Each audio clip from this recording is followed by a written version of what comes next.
Mega MAGA, Ultra MAGA, MAGA King. We gotta stop the MAGA King. I'm the MAGA King. And I'm gonna ask a man who's a great man, actually. Kenneth Copeland, to come up and say a prayer. Well, it's about time. What's up, motherfuckers? How are y'all doing? The video you're about to watch is a parody of a video series called Analyzing Evil. For those who don't know what that is, Analyzing Evil is a video series made by the YouTube channel The Vile Eye. And pretty much what they're about is that they make YouTube videos talking about movie villains and going into full detail of who they are as a person. Well, this Analyzing Evil series is going to be a parody of that, but for real-life public figures. I've already done my first Analyzing Evil video, so if you want to check that out, the link will be in the description. For this episode, we're going to talk about Joe Rogan, of how he went from being a normal, open-minded individual to a flat-out right-wing propagandist. I know some people have already done videos about this subject, like Mr. Beat, but I want to put my own 2 cents into it, considering that Joe Rogan was the #1 podcast on the internet. But ever since he went full right-wing, his content has degraded, and it's starting to cost him. And in case you're wondering why this video is 2 hours long, this video mostly contains clips of past Joe Rogan episodes. I didn't leave the link to these clips because I didn't want to make the description of this video as long as the video itself. So I would highly recommend that you search up these clips and watch them for yourself so that way you will see who Joe Rogan used to be before he became a shill for robber barons. As usual, please like and subscribe to my YouTube channel, and while you're at it, go subscribe to the End the Two-Party System Network. The End the Two-Party System Network is a network of many different political commentators from all different sides of the political spectrum who are fighting against the 2 main parties that are fucking everybody up. So any support from my fellow content creators at the ETTPS Network would be really appreciated. I'll leave the link to their channel in the description. So with that out of the way, let's get right into it. Joe Rogan, the guy who used to be everyone's favorite baldy, was born on August 11, 1967 in Newark, New Jersey. Growing up, Rogan had a rough relationship with his father. His parents divorced when he was a small child. As a teenager, Rogan would compete in martial arts until he was 21 years old. Then after that, he went on to make a name for himself, doing stand-up comedy, acting, even hosting his own TV show called Fear Factor. By the early 2010s, Rogan would start his own podcast, which would be known as the Joe Rogan Experience, where he would talk about all kinds of subjects, from MMA to science and sometimes politics. Whenever Rogan had a guest on his show, he tried his best not to debate, but instead have a polite conversation with them, ask questions, and try to understand where exactly are they coming from. In fact, Rogan's childlike curiosity is what attracted people to his podcast, because at the time, people felt that Joe Rogan represented the average Joe. Now when it came to politics, Rogan tried not to go too deep. Even though Rogan tried to be apolitical, he did have his own political opinions. It is unknown when Rogan's political awakening took place, but Rogan would claim that he became politically aware in the 1980s during the Iran-Contra affair. I remember the first time I really got interested in politics was when Ronald Reagan couldn't remember whether or not he sold arms to Iran. Iran-Contra. Yeah. I was like 21 years old, 21 years old. And I remember thinking like, what is happening?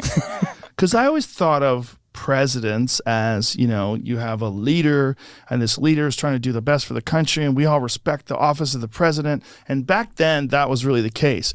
Like back then in the 1980s, there was way less inflammatory rhetoric. There was a lot of people that didn't like Reagan, but the level of I don't like Reagan was never like the level of I don't like Trump. Right. Or now, currently, Obama, or Biden rather, is senile. Like there's a disrespect of Biden that didn't exist back then.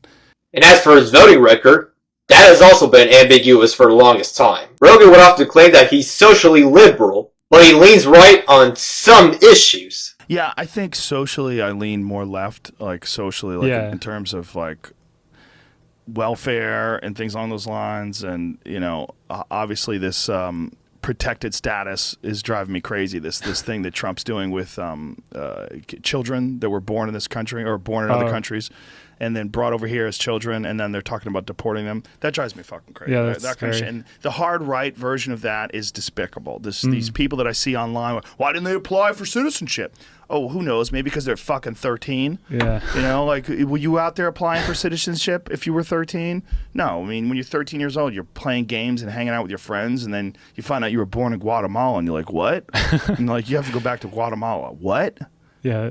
It's crazy. It sucks. I lean way left when it comes to those kind of things, gay rights and things like social programs for disenfranchised people and disenfranchised communities. I lean way like if I want my tax dollars to go to anything, I want it to go to making people's lives easier. Yeah. Whether it's socialized medicine or whatever we could do to make people like have an easier path to success and to not have them so burdened down by their environment and their circumstances. That I think is like our responsibility as human beings to try to, I don't want to say even the playing field because there's never going to be an even playing field, but to give people opportunity. That's it. Just give people an opportunity to do well. Yeah. Not have it so completely stacked against them. So in that sense, I'm not very conservative in that way. Like I'm not one of those pull yourself up by your bootstraps thing because that's so delusional. Like some people are just fucked. They're born with a terrible hand. Right. And it would be nice if more of us were charitable in that regard. And some people think that charity should be a personal issue and that we should all just do it, as part of our community and our society. Maybe that's a good argument. But maybe the argument is that our government should be a part of our community, and that we should think about it that way instead of thinking of it as this overlord that decides and designates where our money should go, that maybe we should have some more say in it. It should be some sort of a more, just a more kind approach. So in that sense, I lean pretty far left. But I'm also pretty pragmatic, and I also know that if you give people too much, it's like sort of that winning lottery ticket thing, or that that if you make things too easy for people, they don't try hard. Right. It's just a natural part of human nature. So in that sense, I'm conservative in a lot of ways. Huh. I guess that would explain why Rogan voted for Ron Paul in 2012. But because Rogan tried to be apolitical, he didn't exclude anyone from having a conversation. In fact, Rogan would talk to all different people from all different sides of the political spectrum. Around 2013 and 2014, Rogan would often talk to Cenk Uygur and Anna Kasparian from the Young Turks. You stay on this team.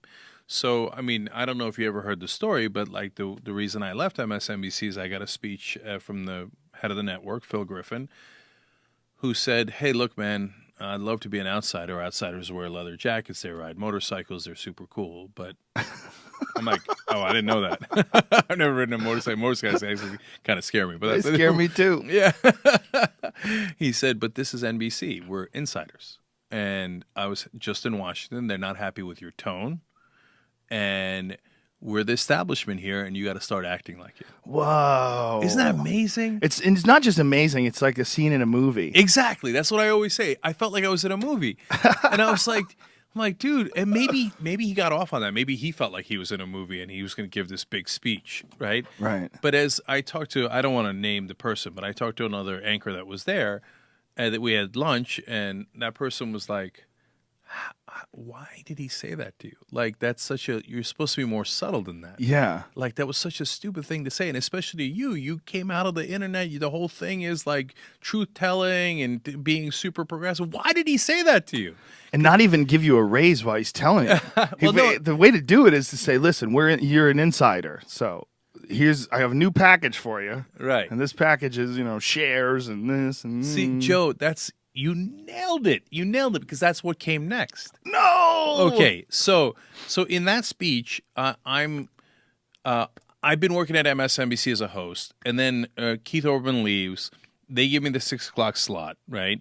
And I'm on there from January to April. Okay, at that point, April, I get the speech, and I think to myself, "Fuck that! I'm not doing that." Right? I will go the opposite direction. I'll criticize Obama more. I'll criticize the Democrats more, right? Because I don't want to play their game and then like get mediocre ratings and then they say you got. So I turned it on between April and the beginning of July. I murdered in the ratings, highest ratings they ever got at 6 o'clock. Okay, because I was more me, right? And so, like, stylistically, I listened to them. They would say like, "Be more senatorial." I'm like, why would you want to do that? I'm like, senatorial? I'm like, senators are the most boring people I've ever met. Why would you want to do that, right? That's crazy. Anyway, so I open it up, and then at the end of June, Phil calls me back in, to your point, right? And he's like, Cenk, we decided we're going to put you on the weekends, not on prime time at 6. okay, and we're going to give that to somebody else. I was like, oh, that's interesting. Like, I thought I was prepared for it because I had gotten the speech a couple of months earlier about and how, you kind of ignored it. Yeah, and I knew that's when I was like, I'm done with this, right? Right. Like, if they want to keep me because I got kick-ass ratings, great. I'd love it, okay, as long as they let me say what I'm going to say. If they don't want to keep me, fuck 'em, okay? So he pulls me in, and I said, okay, Phil, so let's go through a quick exercise here. Are my ratings good? Well, you can't deny it. They're the best they've gotten at 6. Yeah, they're great. Like, is anybody, am I a dick? Like, is anybody in the building said, hey, Cenk's a dick, he's hard to work with, right? Nope. Great. Like, everybody likes you in the building, right? Yeah. And like great relationships, right? Right. I said, so if you put me on the weekends and it's not related to the speech, right, then how would I ever get out of the weekends, right? Like, well, then what is it related to? Like, if I murdered on the weekends, I already murdered at 6 o'clock on the rating. So it can't. And I said, what is it? And he stood there for about 30 seconds without any answer. And I was like, wow. And then he said, I'll double your salary. Oh, whoa. This was back when TYT were sincere leftists. And considering that Rogan would become enemies with Cenk and Anna, it's hard to believe that at one point they were friends. I guess the best explanation for this drift in friendship is their ongoing differences in politics. In 2015, Dave Rubin, who by that point had left the Young Turks, made an appearance on the Joe Rogan Experience. During the interview, Rubin and Rogan would talk about how disappointed they were in TYT defending Islam. These guys don't want to debate ideas. It's really as simple as that. So at the very personal level, I can tell you, so you've had Cenk on. He was my former boss for 2 years at TYT. He watched the original thing with Sam and then sat down with Sam for 3 hours. Right. Did you see any of that? Yes, I did. I watched the whole thing. 3 hours. I watched that thing. I was working for him at the time. Literally, like I was like this the entire time because I was having a headache because I could not believe that this person that I work for, who I respect, who I play basketball with every Sunday, that he was so dense to the ideas that Sam was portraying. And at the end of it, just as I said to you before, that at the end of mine, I thought I had made this conversation a little bit better.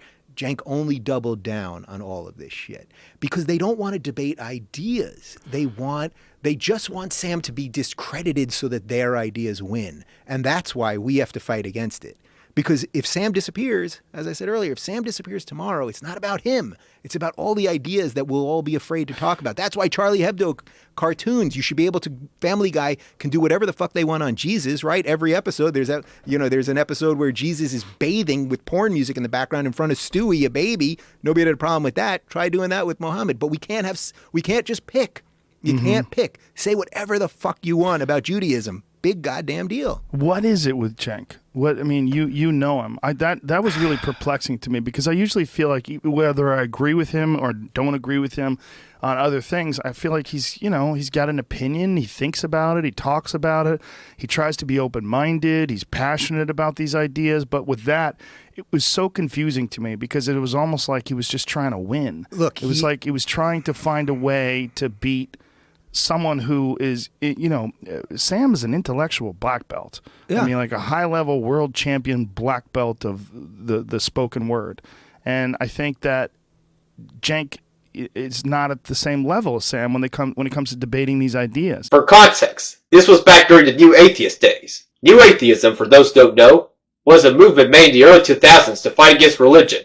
More specifically, Christian nationalists. However, as time went on, the New Atheists would abandon their fight against religion and start attacking the left. And as a result, Christian conservatives started to rise on the internet, making New Atheism all but irrelevant. But why did the New Atheists shift their focus from attacking religion to attacking the left? Part of it was because of the left's constant defense of Islam, as we've seen with Rogan and Rubin, who at the time were both non-religious. As a secular progressive, I must admit that the New Atheists were right about the left being too soft on Islam. However, the part where they got wrong is defending discrimination or warmongering towards Muslims. Yes, Islam promotes sexism, homophobia, theocracy, and all that awful shit that conservatives believe. But I wouldn't advocate for discriminating or killing Muslims just because they have values I don't like, the same way I wouldn't advocate for discriminating or killing Christians. But as for Rogan, there's no evidence to suggest that he advocated for shit like banning Muslims. In fact, Rogan was very critical of Trump and his anti-immigration policies. I know that he said that he wanted to build a wall, but I didn't know that he said that he wanted to get rid of the illegal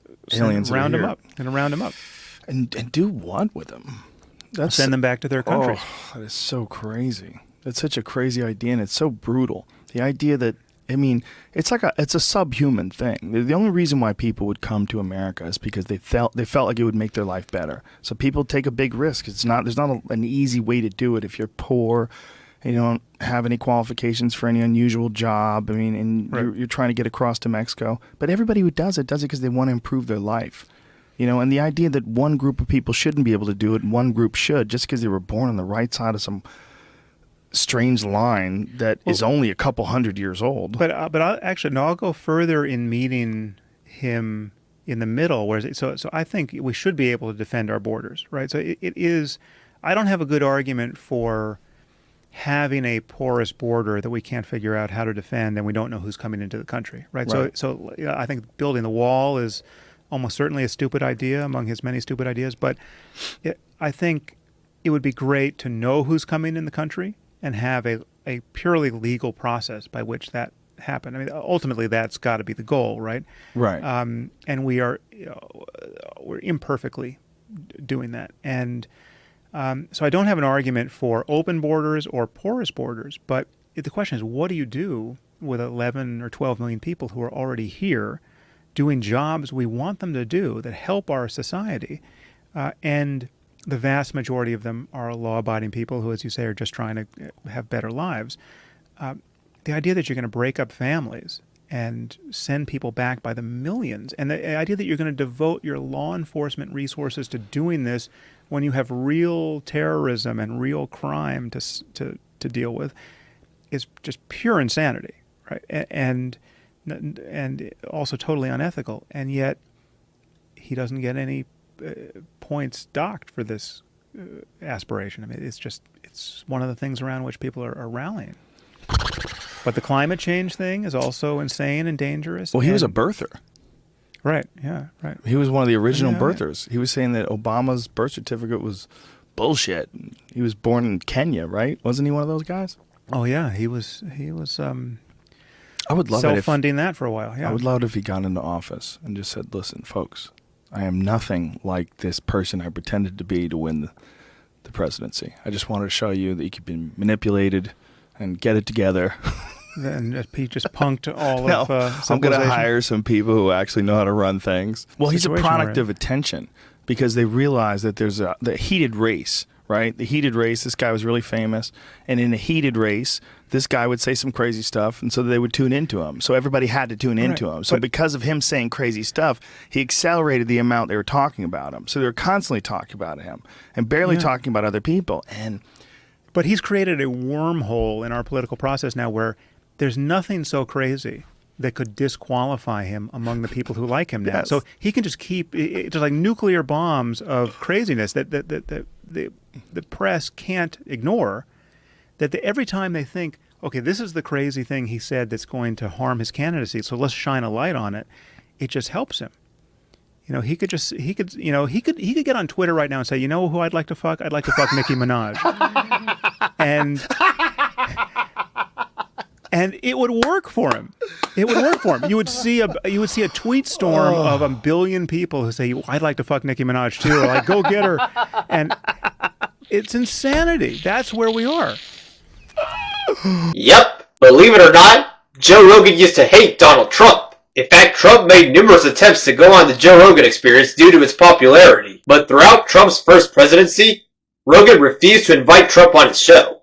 It's a real problem in that I don't want anybody to be uncomfortable. Mm-hmm. And I don't think it's my role. Like if I'm talking to someone like him, there's some uncomfortable things that have to be addressed. I've interviewed Trump. I know exactly what you're talking about. And he actually hates to be pushed. So you'll have to be like, Mr. President. And he's like, he gets pissed whenever you'll do it. But that's why you got to do 3 hours too. Right. No, that's true. You got to cook them.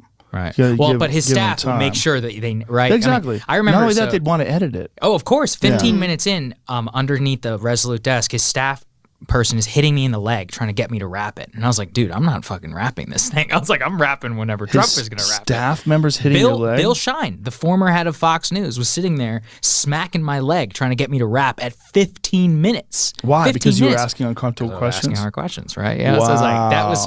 And, in general, they just want you to come in, you get a bite or whatever, and then get he you out says of there. whatever they want him to say that day, and then they want it to be done, because especially with him, God knows what he's going to say. The whole thing was not what I'm interested in. It's not what I do. Like the idea of going to the White House and doing a 20-minute podcast, it's not a podcast.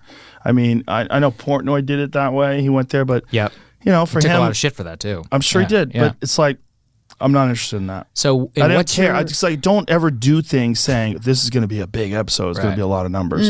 I do things if I think someone's cool. I'm interested in someone, or I think what their position is fascinating. With him, it's like, I don't want to help anybody in this race. I certainly don't want to help him, and I certainly don't want to help Biden.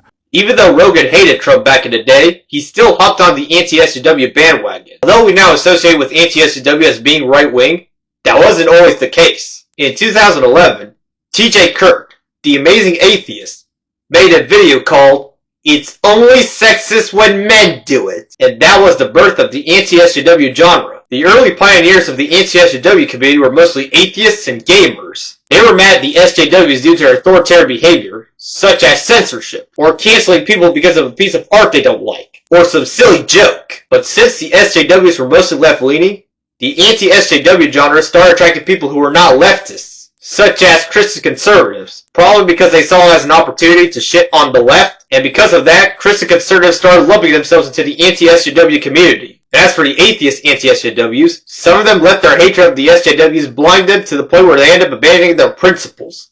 They became right-wing, or they end up becoming Christian fundamentalists themselves, and as a result, they became just as bad or even worse than the SJWs. And Joe Rogan would definitely become one of these right-wing hacks. It was around this time that conservative YouTubers such as Ben Shapiro, Steven Crowder, and Jordan Peterson started to rise up, and Rogan would have him on his show. But as mentioned before, Rogan tried not to be too political. So instead of having a heated debate with them, Rogan would have a nice, civil conversation with his right-wing guests. But when it comes to issues that they disagreed on, such as gay marriage and marijuana, Rogan would politely push back on them. But why do you care? Like, as a person who's a rational thinker, it's pretty clear that people are gay. And I don't really think that this is a decision they make in terms of like, I'm going to make a clear choice to defy God and be gay. I think they're just gay. Well, again, I think that's a conflation and I don't think it's everyone. It's a conflation of identity and drive with activity, which is something that religion fundamentally rejects.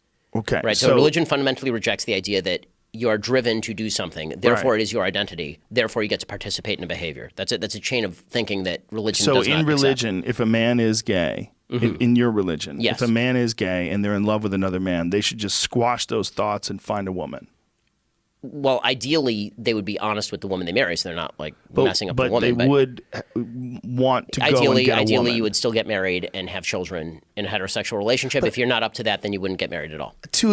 When you describe this to a gay man, they will tell you, imagine, Ben Shapiro, if someone said to you, you should stop being with your beautiful wife and you need to now marry a man because this is what God wants you to do. So you're going to have to shtup this man and he's going to shtup you, and because this is how the rules are set up. Yeah, so far this sounds pretty terrible. Sure. Right. Well, this is how it sounds to gay folks when you're telling them they have to find a woman. I like dudes. I'm not saying you have to find a woman. I'm saying I'm saying you can't do X. Right. I'm not saying you must find a woman. But can't. But by whose determination? If you decide to participate in this religion, right, then there is a buy-in to the precepts of the religion. And the buy-in is you can't be gay. Well, no, the buy-in is that you can have whatever sexual orientation you please, but there's certain activity you can't participate in. So you can be gay, but you can't have gay sex. Correct. By the way, that's what the Bible, I mean, if we want to go direct to the text of the Bible, it's what the Bible actually says, right? I mean, even the parts of the Bible that people really hate, those parts say that a man shall not lie with a man. It doesn't say a man can't be attracted to another man. That's Old Testament, right? That's right. That's our stuff, right? New Testament, it gets a little harsher in the New Testament in some places, Romans, Corinthians. Yeah. But in any case, again, when it comes to this, is what I'm puzzled by is the idea that this is a unique area of human behavior that religion is supposed to treat differently. Meaning religion treats virtually every human activity like this, sin is a failure to abide by a covenant, right? That's the definition of sin, right? When you commit a sin in Judaism, and Avera in Judaism, what you are doing is failing to do a mitzvah, which is a commandment. You're violating a commandment.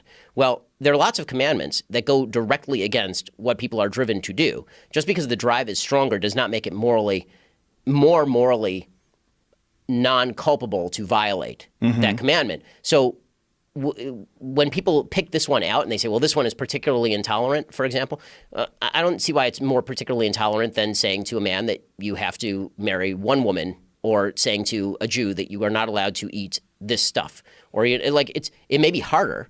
I don't think there's any question it's harder to abide by those commandments, but it is well within religious tradition, like literally every religious tradition, that there's a bunch of stuff you are driven to do that you can't. Now, again, you don't have to agree with my program.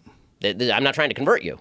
This is one of the nice things about my religion. I don't give a crap whether people are Jewish or not. Like, we actively discourage converts. But if you're going to proclaim that you are, abiding by traditional Judaism, this is the buy-in, right? There's lots of buy-in. You have to wear a funny hat sometimes. You have to go to shul on Saturdays. You have to keep Shabbat. Like, there's a lot of buy-in.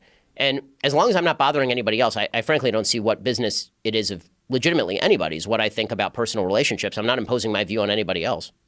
Well, I do acknowledge that out of all the religions, Judaism probably makes it the most obvious. They don't give a fuck what you do. Go ahead, do your thing.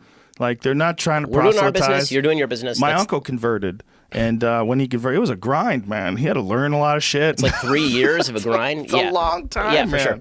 It's a long time. So that was the religious perspective. On the secular perspective, when it comes to valuing traditional marriage over same-sex marriage, that's a very simple calculation, which is one type of marriage produces children in the traditional biological way, and then you have both parents in the house to take care of the kid.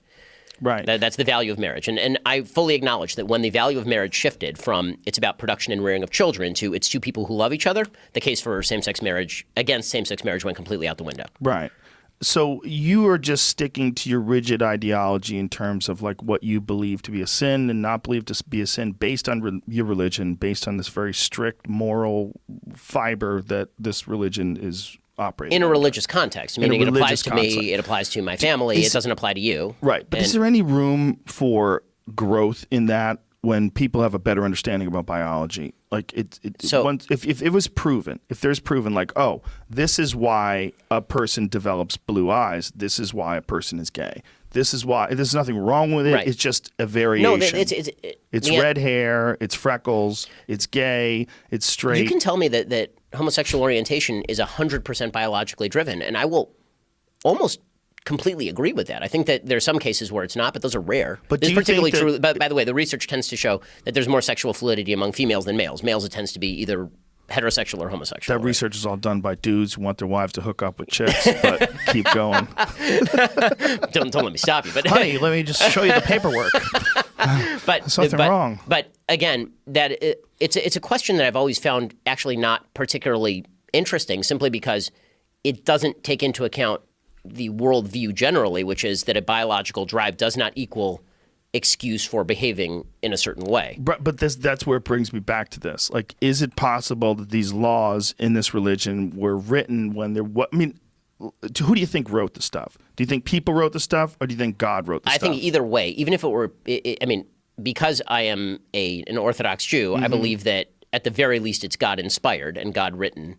Right, but even if I believed on a secular level that human beings wrote that stuff, do I think that people 3,000 years ago had never seen a gay person before? Or a person who had homosexual tendencies? Like, the very reason to have a commandment is because certain people in your community are behaving in a particular way, presumably. Right. There's no commandment not to take your head and shove it in a meat grinder. Well, this is also the argument against pork, is because they didn't understand trichinosis. They didn't understand you have to cook the meat to 145 degrees and pork parasites, which are very dangerous for people. However, Rogan wouldn't accept grifters, or people who were toxic in general. For example, in 2016, Rogan had Milo Yiannopoulos on, and as they were talking, Milo defended pedophilia to Joe Rogan's face, but Rogan refuted him. I always think I would have made a good priest. Do you think I'd make a good priest? I think I'd make a good priest. Well, you make a good priest if you think the guy that made you suck his dick was a good priest. That kind of good priest. He was a great priest. Honestly, like, he was he was good other than that? I've never had a better singing tutor. He was great. Singing teacher. He got notes out of me I didn't even know I could produce. Well, he worked your plumbing. Shattering the chandeliers, kind of. But was he good outside of what he did? Like, was he a good religious scholar? Was he a good teacher? I think he was just a parish priest. I mean, I just really a fucking creep getting his dick sucked then. He's gonna get lynched now. How's he gonna get lynched? Do people know who he is? I don't think so. What's his name? Well, I'm not saying anymore. Well, how old were you at the time? You were a little kid, and he was like what? You're trying to. Was he in his 20s or 30s? Yet another feminist strategy that you have adopted in addition to your language policing. Trying to out pedophiles? No, trying to go on this. You were the one who was anti-pedophile earlier. I told you it wasn't the pedophilia. I was after I lost my virginity. I was in my teens. I was in my teens. 14. I was in my teens. Something like that. That's what you said. 14 is pedophilia, buddy. I don't know how they rock it in merry old England. I was in my teens. Over here in my country, and fucking where you are right now, You've never seen a 15-year-old girl at any point in your life, however old you were, you've never seen a 15-year-old girl you thought was hot. Yeah, when I was 15. No, when you were 25. When you were 25. I'm not retarded, dude. When you were 25, when you were 30, you will have seen girls about 15 you thought were hot. No, of course I thought they were did. little kids. No, you didn't. I thought, damn, she's gonna be hot, but I didn't want to fuck her. Bullshit. Like not bullshit at all. Look, you can't tell me what I was born into. I think if you're 14... Born like this. You're born this way. You're born a dreary nitpicker. No, you're trying to make it so I'm a fucking creeper like you. No, I'm not into 14-year-olds. How dare you, sir? No. I'm not into 14-year-olds. Well, that Don't fucking put this guy on that me. you said's a great guy. He was into 14-year-olds. Fantastic. Yeah, he's a terrible person. No. He certainly was. I was a very mature 14-year-old. Yeah. Well, in your case, he got it right. You got the right guy to molest. It wasn't molestation. That's absolutely molestation. It wasn't molestation. It was perfectly consensual. I don't think it is when they're 14. When I was 14, trust me, I was the predator. I was the predator. You were the predator. You were chasing after the priest. The instigator. He was trying to stay close to God. I was chasing everybody. I was aggressively seeking out sexual company of adults because I knew it would horrify people. Because I wanted sort of power over them. It was my way of rebelling. My way of rebelling. I was the predator at 14. Let me tell you. Milo would go on to defend pedophilia again on The Drunken Peasants, which at the time was a show co-hosted by the amazing Atheist, before he left the show and created the Deep Fat Pride podcast. I don't know that I was ready at 13 to get fucked in the ass by a 28-year-old black drag queen, is what I'm saying. So you can't. The reason these age of consent laws exist is because we have to set some kind of a barometer here.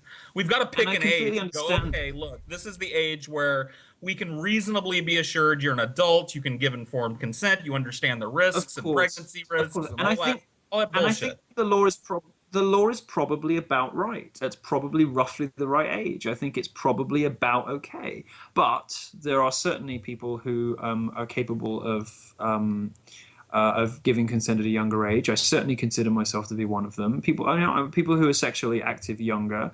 I think it particularly happens in the gay world, by the way. And in many cases, actually, those relationships with older men. This is one of the. This is one of the reasons I hate the left. They have this sort of stupid, one size fits all policing of culture. This sort of arbitrary. Milo. This arbitrary. Let him talk. Oh, I'm sorry. I'll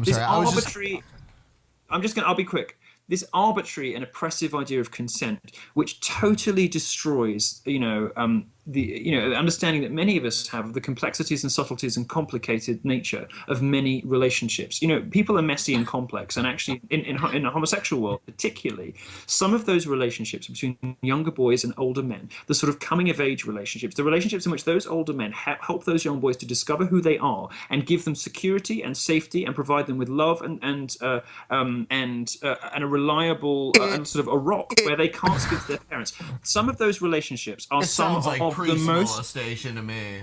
It sounds like, well, you know what? It sounds like Catholic priest molestation to me. And you know what? I'm grateful for Father Michael. I wouldn't give nearly such good head if it wasn't for him. Oh my God! I can't handle it. It's funny because what is wrong with you, Ben? Ben gave me some homework on you, Milo. He gave me a few videos to watch to brush up on my Miloisms.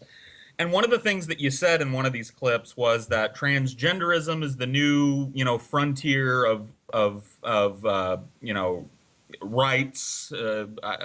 My wording is bad here, but It's the new frontier of social progress, and the next thing in line is going to be pedophilia. And yet here you are talking about how, look, some of these kids that get diddled by these priests, I mean, it's a good thing for them. They're getting this love. And now they are also getting You're misunderstanding what pedophilia means. Pedophilia is not a sexual attraction to somebody 13 years old who is sexually mature. Pedophilia is attraction to children. To children who have not reached puberty. Pedophilia is attraction to people who don't have functioning sex organs yet, who have not gone through puberty, who are too young to be able to understand the way their bodies work. That is not what we're talking about. And Coulter? Sure, granted. You don't understand what pedophilia is if you think that I'm defending it, because I'm certainly No. not. I'm not saying you're defending it. I'm saying you're walking the borderline. You're that's not what you said. You said I was defending it. And you were wrong. Fine. I retract my statement, Milo. I retract my statement. I shan't slander you further, but you are advocating for cross-generational relationships here. Can we be honest about that? Yeah, I don't mind admitting that, and I think particularly in the gay world and outside the Catholic Church, if that's where some of you want to go with this, I think in the gay world, some of the most important, enriching, and incredibly, life-affirming, important, shaping relationships, very often between younger boys and older men, can be hugely positive experiences for those young boys. TJ would then go on the Joe Rogan Experience, and they would talk about Milo's disgusting comments. Well, I think it sort of gives you a better understanding of how this guy came to be who he is today and why he so relishes this role of being the contrarian and being this this sort of very difficult to pigeonhole gay man who's very conservative but yet believes in man-boy love. Look, this is if you go back and you read old articles that he wrote for publications that he worked for in the past, there was a lot of stuff like, we're going to take on bullying on Twitter, and we need to make a safe space for people online. This is Milo, and now he's like the biggest troll. Right. I mean, we talked about Milo last time I was on your show, and you told me, you kind of put the seed in my brain like, he's kind of like fake. And the more I've looked into it, the more I have to question whether or not that shit with the priest even happened to begin with. Yeah. Because I don't know. I don't really trust the shit that comes out of his mouth in terms of like face value. Right. And I think a lot of times when Milo tries to make a point, he doesn't necessarily make it by directly saying it. He tries to make it through like performance art, like when he went on Bill Maher, and he's doing this whole flamboyant gay conservative thing because he wants the liberal Bill Maher audience to be like, boo, boo, because it's like, look, what hypocrites. They say they accept gays, but the second you don't toe their line, what they obviously like is people who toe their line, not gay people. Right. I think that was the point he was trying to make. I thought it was funny, too, how Bill Maher the next day after Milo's scandal broke was like, I took him down. It was me. Was he saying that? Yeah, it was like, I took him down. It's like, dude, you said he was the next Hitchens when he was on your show. Wait a minute. He really said he took him down? He said, I took him down. No. I took him down. Oh, he's a fool. That's such a foolish thing to think. What I think is what Milo does, a lot of it is performance art. Yeah. It's a lot of trolling, and it's a lot of very calculated stuff designed to sort of rile people up and get people active and get people to talk about him. I mean, that's the reason why he does this tour on colleges. I mean, why not do it in the Lion's Den if you want to get the roars? I mean, he's doing it like where he feels like this problem is the greatest. Oh, he wants to stir that pot, too, because he knows if he just does it in some club downtown, there's not going to be any protest. No one's going to give a shit. They'll still protest, I'm sure, but not like bringing it to their campus. It won't be like what happened at Berkeley. Yes. In 2018, Rogan invited Candace Owens onto his show. They talked about climate change, and Candace said that climate change is a hoax, but she couldn't explain why. Rogan was frustrated, not because she didn't believe in climate change, but because Candace made an opinion without even knowing why. and Rogan roasted her for being the grifter fraud that she is. Yeah, I would have to have someone sit down and convince me that it was real. I personally don't believe it. That's okay. But why? It's good to start at a place of not believing something. No, it's not. You think you should start with believing everything. No, it's not believe either or. Not believe yes, not believe no. Yeah. But don't say you don't believe. Yeah. Learn about it. Yeah. Learn about it and then have an opinion. But you're stating this opinion without having any real understanding of what climate science is. But that's exactly what an opinion is. I'm not going, like I said, if you said that, Candace, you went on to 10,000 college campuses and you said that global warming wasn't real, then we'd have a problem. You and I are just having a conversation. Yeah, but why have an opinion on something that you don't have data about? This is my question. Like, I don't necessarily have an opinion on climate science. I really don't. Because I don't know much about it. But what I do know is that what I've read is that the vast majority of people who study it are in agreement that human beings are affected. But what I'm saying is that you're a very smart person, and people listen to you, and they're going to listen to you for a long time, But this is what I hate. This is what I hate. But hold because on, then it's like, finish Candace, what you I'm saying. have to have a formed opinion on everything. No, you don't have to have a formed opinion on everything. What you do have to have is the ability to know when you don't know what the fuck you're talking about. But I just said that. I said that to you the entire time. I said this believe it. I said I don't believe it. And then you asked me, and I said this wouldn't be the hill I chose to die on because I don't but why follow even it. say you don't believe in it? Because I just personally, if you how about not have a belief until you really have looked at the you data? would prefer if my language, as opposed to admitting that I do not know this, I wouldn't die on this hill, I've never made a video, I've never made a public statement. You would have preferred if I had just started by saying I have no opinion. No, I don't know. Okay. That's what I'm saying. But you say but I don't. I said I didn't know. No, you say I don't believe in it. Yeah. I don't believe in it. You're saying really clearly that you don't think it's real. Yeah. So I mean, I think it would be the same if I said to you, like, do you believe in God? Right. No, I would say I don't know. You would say so. That's this. I feel like this is sort of like linguistics, though. No, I would say I don't know. Okay. I always say I don't know. I don't know. I'm agnostic. Most people say like I believe it or I don't. Right. So it's like if you say. I think a lot of people say they don't know. Okay, I think believe is definitely a word that's associated with God. But right. So but a lot of people say that they don't know. But if you say I don't believe in God, and then somebody starts saying, "Oh, you need to form it," it's like I just don't believe in it. No, you don't, because God is not scientific data. Right. There's a big difference between measuring the CO2 levels in the atmosphere and deciding whether or not there's an afterlife. Right.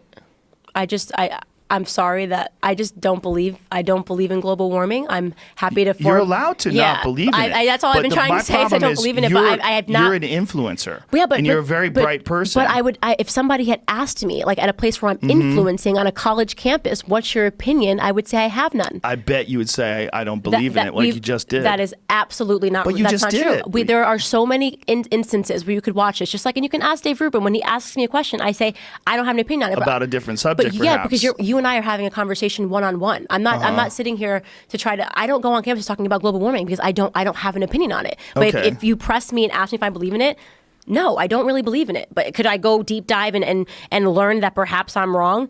Sure. I personally am inclined to believe that a lot of those studies are manipulated. As I said, during the one night that I did deep dive on it, and when they showed like all of the pieces of evidence or whatever, it just seemed a little shady, and I felt that it was politicized. But I think that I have a right to say that I don't believe in something, but that I also don't know, and that's what I said to you. I don't believe in it, but I wouldn't die on this hill. I don't know enough about it. You did say you wouldn't die on this hill. Yeah. But you also said you don't believe in it, and you stated the reason why, because you think it's a scam. Yeah. Yeah. That's the truth. What do you want me to do? You want me to lie to you? No, it's okay, but I'm not sitting here saying like it's a complicated issue. It's very complicated. It may be complicated. That's fine. But what do you want me to lie to you and say? I'm not a politician. You want me to? Should the correct term like I feel like this is like the editing that people do, like when they're like, Obama, if they ask you a question you don't know, this is the way. I'm not running for office. I'm answering. Right. I'm talking to you. I don't believe in it. I appreciate that. I appreciate that. I can't be fake. This is my number one problem in life is I can't be fake, and I know that you're pressing me here and that you want me to adjust and to say like I do not have an opinion but I'm not like a politician. I'm telling you, I don't believe in it. Could I change my perspective and believe in it a year after I read stuff? If you were just a regular person, you said I don't believe in it, I'd probably go, all right. The problem is you're not.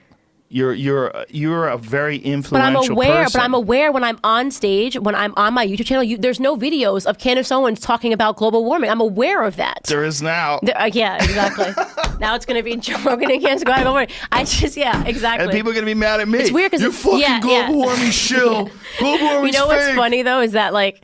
This feels so like we're not on the internet right now. That it's like I still don't feel like we're on the internet. This is the problem, yeah. But like if you and I were on a college campus, I'd be like, I'm not really sure. I don't have informed my discussion. I don't know jack shit about global warming. I really don't. Yeah. I think the real fear is not even global warming. The real fear is global cooling. The ice age is the most terrifying thing that can happen to human beings. Yeah. When that shit happens, everybody dies. Yeah, I know. Global warming, you just move inland. Later that year, Dave Rubin would make another appearance on the Joe Rogan Experience. This is where things started to change. By that point, Rubin had done his I left the left grift. And it was around this time he called himself a classical liberal. Rubin said Candace Owens should run for office. And because of Rogan's past experience with Candace, Rogan thought Rubin was crazy. So I see all these minorities, by the way. So Candace, who I watch the show, and I know you guys definitely have disagreements on stuff, as do I do when it comes not only to politics, but tactics sometimes and stuff, but I really do like her. Look, she's causing a massive rift in the black community, and you can see it in the numbers. Black male support for Trump doubled. It was at 11%. It's now at 22%. No, well, it's Kanye. Kanye was the wrecking machine, but right. I think in the grand scheme of things, Candace is much bigger. I really believe that in terms of because I think she could be a direct line to all of the political parts of this if she decides to go that route. Because I think she could run for Senate or what? Yeah. Are you okay? You high? Yeah, did you get high I'm not before high. You got here? I'm not high What today. happened? I'm only smoking maybe once a week on Sundays. And now I'm on Sundays. tour, so I'm not really at all. But maybe I'll spark up a joint and have you reconsider what you just said. You can smoke a joint and maybe I'll reconsider. You said it. you watched the podcast I did with her. Yeah. Okay. Yeah, I watch. I don't know, maybe at least an hour and a half of it or so. Okay. Yeah. Why? Why what? Well, I don't know. Why are you saying it that way? Because I don't think she should run for Senate. No, I'm not saying. I think she's a young girl with some interesting ideas, and she's got a lot of passion. No, I didn't say real you. Fun. I didn't say you think she should. I didn't even say I think she should. I think she could have a bigger effect even than Kanye when it comes to just everything going on politically and socially. I'm going to ask you again if you're high, and I need you to be honest with me. She wants it. She wants it, man. I'm sure she does, but when you she's hear... affecting people in a big way. I think maybe in a bigger way than perhaps either one of us understand. Rubin would explain to Rogan why he believed in right-wing economics. But because Rogan's father was an architect, Rogan wasn't buying it. What problem would you... Everything you're building here right now, right? Do you want the government to tell you how to do all these things and all the regulations that you got to have your electric thing this far from this and like all of the regulations like that for construction are important though. You do have to make sure that people don't do stupid shit. But sure you don't have a power line that's near a water line. There's a lot of... But I would put most of that on the builders though. They want to build things that are good. Now I get it. That's not true. Listen, people people are going to build corners all the time. Like you have to have regulations when it comes to construction methods or people are going to get fucked. They cut corners when there are regulations anyway. They do. They would cut a lot more if there weren't regulations. I'm not totally... You go to third world countries and look at construction methods, they're fucking dangerous. Yeah. That's why schools collapse on kids in foreign countries sometimes. Like, listen, man, I was in construction my whole life. My dad was an architect. Yeah. I've been in construction since I was a little kid. You fucking need regulations. These guys, a lot of people that are in construction... They'll do whatever the fuck they can to make money, and it's not good for the people that have the house because they might have that house for 5-10 years before that problem manifests itself. The people who are establishing these codes are licensed builders or people that have been involved in construction for a long fucking time, and they know what's safe and what's not safe. That's why those codes exist. It exists to protect the consumers. You can't just protect the consumers through the marketplace because it takes a long time for these problems to become a real issue, and these problems could potentially damage everybody in the neighborhood. It's not just going to affect the person on this one lot. Like if a fire starts, it burns all the houses in the neighborhood, or if a flood happens and it floods everyone downhill, it's a real problem. Like you have to be real careful with construction. And I've had construction projects where I had to explain to people and go through it with builders. They're making sure that the house doesn't fucking fall on you, that the power lines, are done correctly, that all the electricity is done correctly, the pipes are laid in correctly, your septic system or your sewage system is done correctly. Yeah. Do you think that could be privatized then? See, 'cause again, I just think it's an interesting regulations. Yeah. How would it? How that would you could have there would be no incentive. Well, no, you could have companies that their job would be to make sure to inspect. Yeah, and they wouldn't have the threat of law to enforce these things. Like if someone is building something and they're not up to code, they lose their license and they can't build. Right. If you privatized it, what's the incentive for them to follow the guidelines? If you're not going to have regulation, what is the solution if someone does something that's illegal? Well, if you're not going to have a regulation, it wouldn't be illegal. But your question is... Well, it's illegal to dump things into the river, right? I mean, it's just illegal. That's not a matter of regulation. I mean, polluting, willful poisoning of rivers. I'm sure is actually eco-terrorism. Illegal. Right. It would be a bunch of So what those guys would argue is what I said before, which is that ultimately, especially now because of technology, like in the old days, so like every time someone cuts regulation, I've heard Bill Maher say this a lot, they're going to start polluting the river immediately. That implies that these businessmen, whatever industry that they're in, that they're immediately going to be like, ha, the regulation's gone, start polluting the water. We live in a time now where everyone's walking around with an iPhone, where maybe 50 years ago you could have got away with a lot of bad shit, right? Mm-hmm. Coal miners that were breathing all kinds of horrible shit that nobody was ever going to find out about, where now everybody is walking around with Snapchat and Instagram and blah, blah, blah. So a lot of this stuff would be exposed more so that all of the things that we've been talking about for the last couple hours about people getting involved, a lot of the things I think would start self-regulating. But again, and then I won't say it again, I'm not for just deregulating everything. I just think there's probably better ways to do it than just having the government come in and say, this is what you got to do and now figure it out. Because the government isn't that good at most things. Yeah, I know what you're saying there, but I do think that obviously there has to be laws in place. Specifically laws in place that protect people from someone doing something that's going to damage all the other people in the community. Yeah. Well, by the way, so you can do that look, the government's supposed to protect your life and your property. I mean, that's a very simple libertarian thing. You know what I mean? Like, so that there's a good argument there for why you could have some level of regulation. Right, but I don't think it's just specifically in terms of like someone polluting rivers. I don't think it's good enough to Snapchat about it. I think people should be locked up and go to jail. If they find out that someone's dumping toxic waste into the river because it's too expensive to process it and get it removed and put in some place where it's safe, that's a crime. Yeah. Well, I'm all for fining those people and having the companies fire them and all those things. As far as putting them in jail, I don't know that I'm... Lock them up. Yeah, I don't know that I'm... Get them off the streets. Take the money. Give it to Bernie's kids. Yeah. This was the moment that Joe Rogan realized that Dave Rubin is full of shit. And ever since then, he never had him on his show again. Rogan would then go on to explain why he hates grifters. Here's the thing. Even if people are wrong about many things, or even... I'll explain this better. Even if you disagree with the way people feel about so many different things, it doesn't mean you can't be their friend. It doesn't. And I'm telling you, we got it wrong, that's so man. Sweet. Here's what's important. What's important is whoever that person is, they got to be sincere. Now, as soon as you feel like someone's a grifter, you got to cast them out. Right. You got to cast them out because they got to figure that out on their own, and they got to apologize. That's cool, man. Listen, you can be wrong, but you have to be honest. And if you're just bullshitting, then I can't hang out with you. Do you see a way in which this political epic comes to an end? The only hope that I have is through reasonable dialogue becoming an accepted and appreciated thing, a celebrated thing. And that this is possible, that people can realize that there's some stupidity to this team mentality that we have. Right. This right versus left, which is almost all, a good percentage of it, is these assumed identities, right? These predetermined patterns that get adopted in order to, as we first started talking about this, in order to establish yourself as someone who's in a group. Right. You get accepted by this group.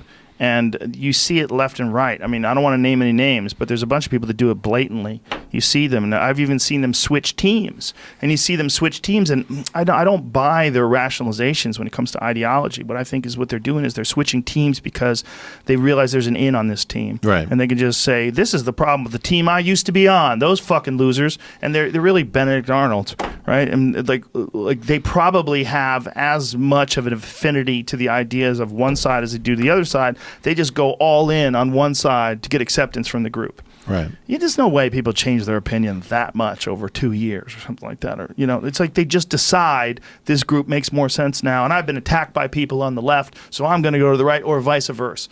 And usually what it is, I mean, even when they say they've been attacked, like, oh, you fucking baby, there's 300 million people just in this country alone. If you put something out there publicly and 1,000 people attack you, don't act like you're being persecuted, okay? You have an idea, you've launched that idea out into the zeitgeist, and people took a big shit on it. You know, whether it's people on the right or people on the left, you got to be able to argue your point one way or the other, and not just immediately jump ship when someone who shares ideas with you decides that your idea sucks. And maybe they're wrong, and maybe you're right, but you got to argue that through. Although Rogan never mentioned their names, it was pretty obvious who was he referring to. Ray Dubin, on the other hand, was butthurt by Rogan not having him back on his show. And as a way to lash out at Rogan, Rubin attacked Rogan's character when he moved to Texas. Let's see. Happy birthday, Dave. Keep doing what you're doing. Love your show. Will you go on Joe Rogan's podcast? And will you have libertarian presidential VP candidate on your show before the election? Will I go on Rogan's podcast? I asked him, and our PR people asked him about a bajillion times to go on for my book. We did not get a response as far as I know, so I don't know what happened there. It's a little weird for me to say that publicly. I don't know what happened. Dave, are you going to move out of California? Love you both. I'm sure you're aware that Joe Rogan just announced recently that he's moving to Texas. Yeah, well, the funny thing about Rogan moving to Texas is Rogan was a Bernie supporter, so I don't know that the Texans really want Rogan there. That's for I suppose that's for them to decide. Maybe but in Austin. Yeah, but do you really want more Bernie supporters in Texas? That's a disaster. Ted Cruz was like, "Welcome to Texas, Rogan," and it's like, well, if you're going to import those ideas, that's right. Because look at it this way: when you see all of these people now supposedly moving from California, they can't take it anymore. They're moving from California to Texas.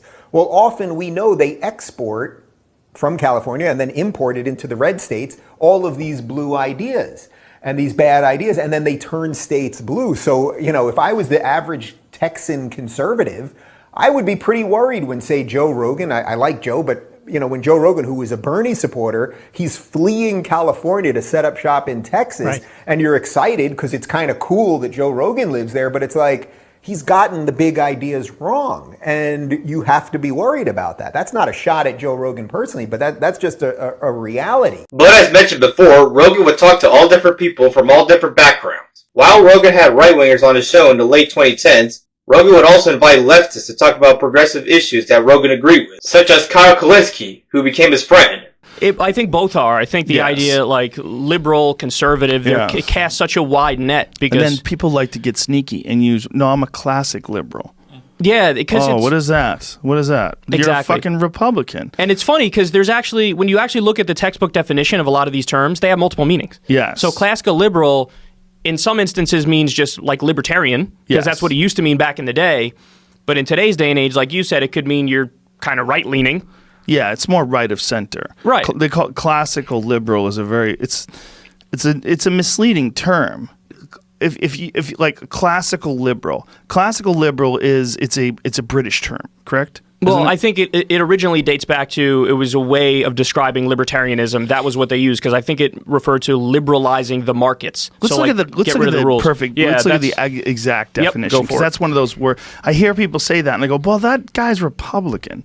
Why is he calling himself a classical liberal?" Yeah, that's my point. And I don't like labels, period, because they're so amorphous. Yes. And people can say you can ask people, like, did you know, for example, in the Democratic primary in 2016, self-described conservative Democrats supported Bernie Sanders over Hillary Clinton, even though Bernie Sanders is literally further to the left than Hillary Clinton. So again, that just shows people don't know labels. When you say conservative Democrats, though, maybe they're just not into interventional foreign policy, and I mean, she's kind of a warmonger. But what I would say is, at the end of the day, people should actually be relatively happy about the fact that I think the strongest divide in the country is not right versus left. The strongest divide in the country, I've called it populist versus elitist. Yeah. So you have elitists in the Democratic Party, you have elitists in the Republican Party, and you have the people.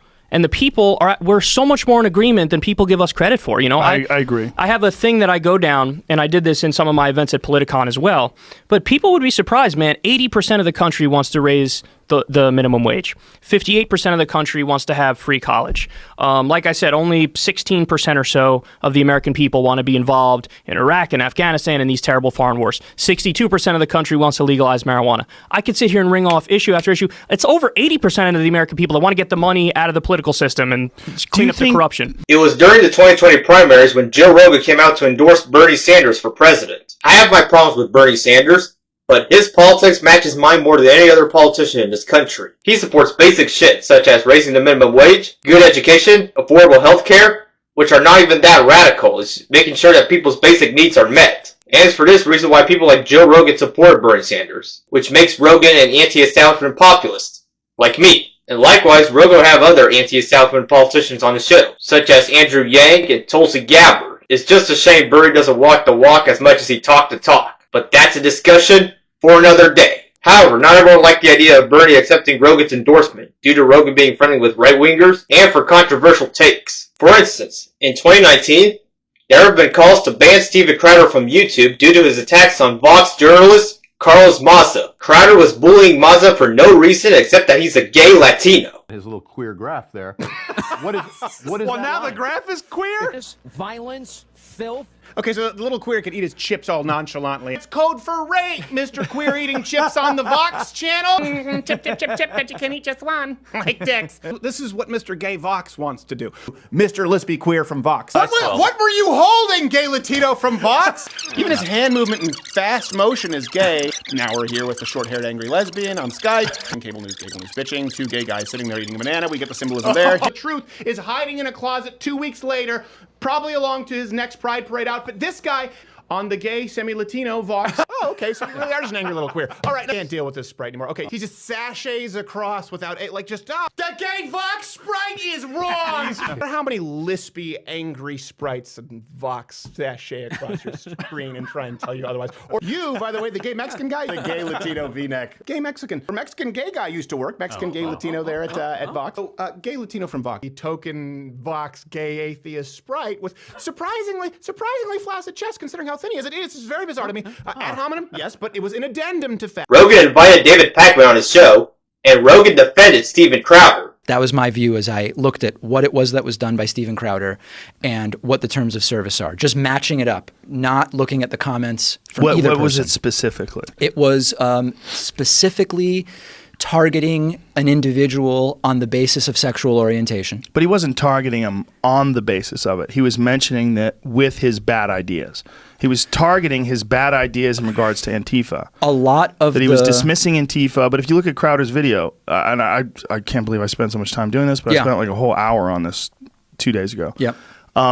He was talking about how Carlos just dismisses Antifa as being not that big a deal and that there's bias in the media whenever there's anything negative that happens. But if you look at the overall picture, and then Crowder goes on to talk about all the assaults, all the murders, that there was sexual assaults, there was rapes, there was all these things that happened with Antifa. He was talking about all these different people that got maced in the face, all these people that got hurt.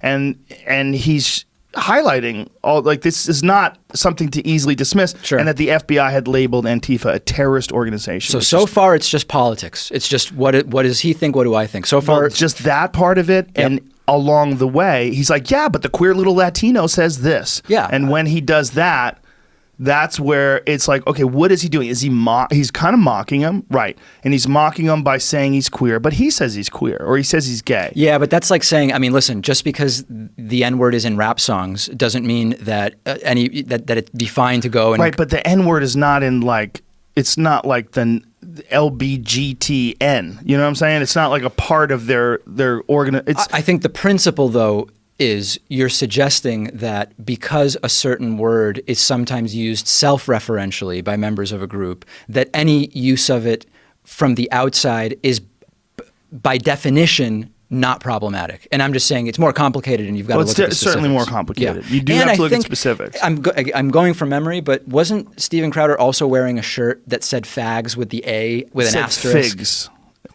Wink, wink, nudge, nudge. It said socialism is for figs. Okay. While he's calling a gay guy. A is a fig instead of an I. As he's calling a gay guy a queer Mexican. Yeah. Yes. Yeah. I mean, in total, it's not crazy. No, it's so. But no, there's certainly an argument that. Well, I don't necessarily think the T-shirt is for Carlos Meza. I think that's a T-shirt that he just has because he thinks it's funny. I think Crowder's a piece of shit for his attacks on Maza. But as much as I sympathize with Maza, I think Maza was wrong to try to advocate for censorship. Main reason being is free speech.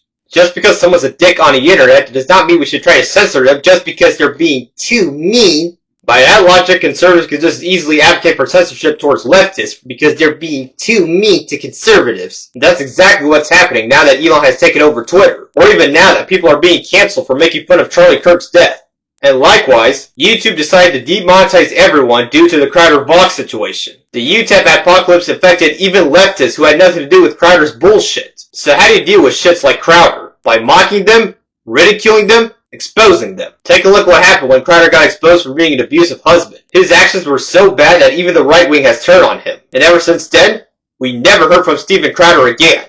And as for Rogan, the only reason why I think Rogan would defend Crowder is because Steven Crowder is his friend. From that angle I understand, but if someone's being a piece of shit, then you need to call it out for what it is. Even though I think Rogan was wrong to defend Crowder, I still haven't turned on him yet. Because at the time he was still pro-LGBTQ, and he was still a normie. Just because someone said something that you don't agree with, that does not mean you should cancel them immediately. Part of being human is that someone's going to disagree with you sometimes. There's no one human that's going to agree with you 100% of the time. What you do in these instances is that you hash out your disagreements, and hopefully come to common ground. Which is what people liked about Rogan. That as well as his anti-establishment persona. But as we all know, Bernie lost the primary in 2020. And as a way to protest the two-party system, Rogan voted for a libertarian candidate, Joe Jorgensen. During election night, Rogan would invite Kyle to react to it live. Kellyanne Conway just came out and said you will hear from the president tonight.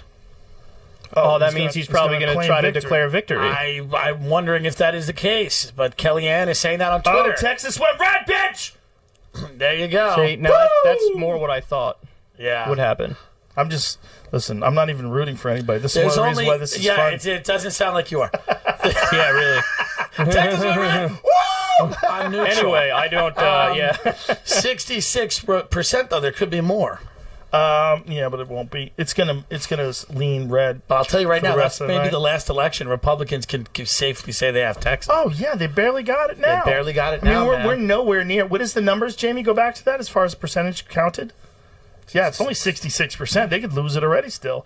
Look, 34% is a lot of fucking people. Dude, it's like 4.3 to 4.2, 3.9. That's not 34% is a lot. And imagine all these fucking liberals out here that came with me from California that got off Tom work. Segura. It's his fault. Oh, he hasn't moved here yet. They haven't moved here yet. So Florida's going to Trump. Wow, Kansas went red. How weird. Florida's going to Trump. Yeah, I think the ones that are in bold red colors, they've called. Some of these they've called already. Yeah. I'm kidding about Kansas. Of course it's red. Now, what about Ohio? So it looks like Florida's red. See, Ohio, that's more reflecting what the polls were. It showed Trump a little bit up. Now Trump's up in Ohio. So wait, Trump let me see this. Ohio, Florida, Texas. What else does he have to win? Pennsylvania. He needs Pennsylvania. He's got to get PA. Pennsylvania doesn't look good. good. If he doesn't get PA, can he get anything else to make up for PA? Go to Pennsylvania again, please? But he doesn't. It's not possible. Like he could jack Nevada, but that's not going to be good enough. He's way off in Pennsylvania, though. Look at that. Only 17% reporting. Yeah, now. but no. He actually, that's not terrible because they count. I think they count the mail-ins first there. Well, look at the numbers. Hold on, let me fact check that. It's only 17%, but he's off by what is that? 60,000. There's time. 60,000. There's a lot of time. There's a lot left to report. A lot of farmers. What about California? Okay, hold on. How's California? Pennsylvania. Open, I think.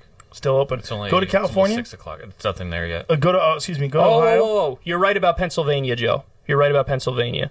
They count. The results are released from election day first, and then they do the mail-ins. So if Biden already has a lead, then that's looking good for Biden. It's a problem. And if Biden wins Pennsylvania, he's got it. That's it. Well, it's the over. weird thing is, though, Pennsylvania only has 17% reported. Pennsylvania might be one of those They're ones slow counter. They're slow counter. They are. Because they had to wait to count the mail-ins. Is there any... we see the governor of Pennsylvania driving a Ferrari in 2 weeks and Biden wins. But 2020 was the year when Rogan's fall from grace truly began. By that point, the anti-SJW trend died out. But a new threat would affect the entire human population. And that was... COVID-19! COVID-19! Like every other person, COVID would have a negative impact on Joe Rogan. Due to the COVID lockdowns, Rogan was forced to cancel his stand-up comedy shows. Rogan's home state, California, had the biggest lockdowns when it came to COVID. Rogan was not happy that he had to cancel his shows, and thanks to a deal he made with Spotify, he left California and moved to Texas. And because lockdowns were bad for Rogan's business, Rogan started telling everybody that COVID wasn't real. In fact, Rogan was one of the many online figures who spread COVID misinformation, which caused people to downplay the virus and as a result, get infected or killed. Even Joe Rogan got infected with COVID. Hello, friends. So, I got back from the road Saturday night, feeling very weary. I had a headache, and I just felt run down. And just to be cautious, I separated from my family, slept in a different part of the house, and throughout the night, I got fevers and sweats, and I knew what was going on. So I got up in the morning, got tested, and turns out I got COVID. So we immediately threw the kitchen sink at it. All kinds of meds, monoclonal antibodies, ivermectin, Z-Pak, prednisone, everything. And I also got an NAD drip and a vitamin drip, and I did that 3 days in a row. And so here we are on Wednesday, and I feel great. I really only had one bad day. Sunday sucked, but Monday was better. Tuesday felt better than Monday, and today I feel good. I actually feel pretty fucking good. That's the good news. The bad news is we have to move the Friday show in Nashville. It's going to move to Sunday, October 24th. So that will be the new Nashville date. My apologies to everyone. Obviously, there's nothing that I can control. It is what it is. And due to Rogan going down the conspiracy theory pipeline, Rogan wouldn't take the vaccine. He tried taking horse shit, tried everything minus the vaccine. It was also around this time when the anti-woke trend started to take place. Due to the anti-SJWs being gone, people started canceling each other for the dumbest shit possible. Much like during the SJW days, people would get canceled because of a joke somebody didn't like, or they would get fired because of something they said, and people became fearful of cancel culture. Now, as a leftist, I do acknowledge that there is a problem of cancel culture on the left, like when the left were canceling Bernie Sanders because he accepted Rogan's endorsement. However, the part where the right wing conveniently leave out is, cancel culture exists on the right wing too. Especially if we're talking about Christian fundamentalists who will cancel someone because they're LGBTQ or because they say a bad word about Christianity. And I say this with authority because I come from that type of background, which is why I think it's ridiculous whenever I hear some leftists say that cancel culture doesn't exist. In fact, Rogan said something similar to what I'm saying now around 2019. That's really the thing that gets me, is how similar this is to religious or not just religious ideology, like how rigid it is, but also indoctrination, like religious cults, how they indoctrinate people. And one of my friends, Kurt Metzger, really funny guy, who was a Jehovah's Witness when he was younger. And so he's really, really, really sensitive to this stuff. He's like, I know where this is going. Like, this is the same thing that I got when I was in the Jehovah's Witness. This is cult shit. It's these rigid ideologies that cannot be challenged. You can't in any way veer from the course. But because Rogan was mad at the left due to the COVID lockdowns and cancel culture, Rogan started surrounding himself with nothing but right-wingers. And as a result, his show became a right-wing echo chamber. By that point, Rogan had dropped his childlike curiosity, and he would stop asking questions. He would no longer invite a guest with a different opinion unless if it were convenient for him. The only leftists who Rogan had on his show now were Kyle Kulinski and Jimmy Dore. And as time went on, Rogan would become even more right-wing. One time, Rogan attacked paid paternity leave, which is the most pro-family shit anyone can advocate for. Ironic, considering that the GOP claims to care about family values. But Kyle would go on the Joe Rogan Experience and he would convince Rogan that paid paternity leave was worth fighting for. Or so it would seem, because Rogan would attack paid paternity leave even after talking to Kyle. Rogan would move further and further to the right, until in June 2022, Rogan said that he would support Ron DeSantis for president. Then in August, Rogan said, I hope there's lessons learned in this, because this is a new thing. We had never had this before. No one who is alive today had ever experienced a true pandemic. And I'm hoping that now that this is over, people are going to, recognize that some serious errors were made and not repeat those. That's the best you can get out of it. But as far as compensation for all those people that were forced to close their businesses and keep their doors shuttered and lost everything that they'd worked for decades to build, no, they're just going to be angry. So what do you tell those people? Vote Republican. That's what a lot of them are going to do anyway. Yeah? Yeah. Oh, yeah. I mean, more than 1 million people transferred over to the Republican Party I think in 2021 alone. Find out what that number is. But, you look at guys like Ron DeSantis, who kept Florida open and had some pretty reasonable policies in terms of like what to do about COVID. And, he mapped it out on television. He was, widely criticized for this, where he was saying, like, we need to protect our elders. We need to, make sure that medical care is available for those people, and everyone else. You should be able to do whatever you want to do and protect your freedom. This is when Rogan went really downhill, because not only is the Republican Party anti-freedom, but they go against everything that Rogan stood for. Marriage equality, weed, raising the minimum wage, etc. Rogan believed in the progressive populist ideas, and yet he tells everyone to vote for the party that advocates for the exact fucking opposite of that. Which is so fucking retarded. Even though Rogan went full Republican, he was still anti-Trump. By the way, I'm not a Trump supporter in any way, shape, or form. I've had the opportunity to have him on my show more than once. I've said no every time. I don't want to help him. I'm not interested in helping him. The night is still young. We'll see. If I have him on, the night is still young? Yeah. You think I'll have him on? I think you'll have him on. Really? Yeah. Why do you think that? Because you'll have Putin on? And you're competitive as fuck. No. I think ultimately, you've had a lot of people that I think you may otherwise be skeptical. Would I have a good conversation? Which I think is your metric. You don't care about politics, so can I have a good conversation? And I think you had like people like Kanye on, for example, and you had a great conversation with him. I think but Kanye's an artist. But Kanye doing well or not doing well doesn't change the course of our country. Yeah, but do you really bear the responsibility of the course of our country based on a conversation? I think you can revitalize and rehabilitate someone's image in a way that is pretty shocking. And because Rogan became a Republican propagandist, he predicted for the 2022 midterms there will be a huge red wave, which didn't happen. Then near the end of 2022, Rogan would invite Matt Walsh on his show, and something interesting happened. And married couples who can't conceive children. There are other ways to be parents, like adoption, for example. If they want to. Right, but if people want to be married and don't want to ever have children, are you opposed to them being married? Well, I wouldn't advocate a law that would prevent it. But would it change the definition of what their marriage is to you because they don't want to have a family? They just want to have a loving bond?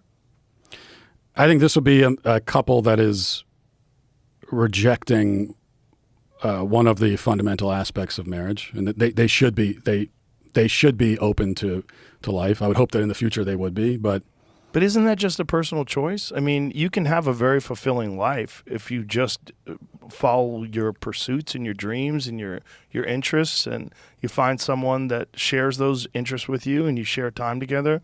It's very fulfilling and loving. Yeah, it's a personal choice, in that I'm not advocating for like a law that says that you if you're married you have to have X number of kids. But then why are you opposed to two gay people doing that? Well, because again, it's not about choice. It's about what this institution, marriage is an institution, and what is it, and what purpose does it serve? And I do not agree with tearing down or changing this definition, especially because the people who have changed the definition haven't come up with a new one. So they say, well, that's not what marriage is. So for thousands of years, we said marriage is the procreative union.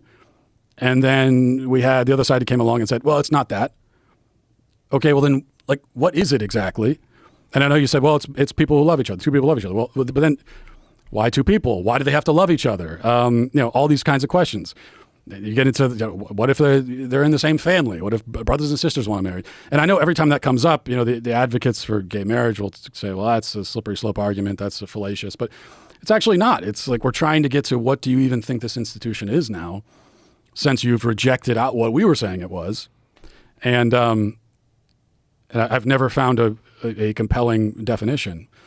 And any definition offered, it's like, well, what's even the point then? Why do we even need this now?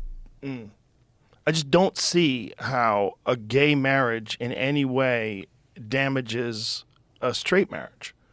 I don't see it at all. It doesn't make any sense to me. It just seems to me that people want to be look, if you wanted to look at logic, especially in our modern society, which is pretty fucked when it comes to relationships. It's somewhere in the neighborhood of 50% of all marriages end in divorce anyway.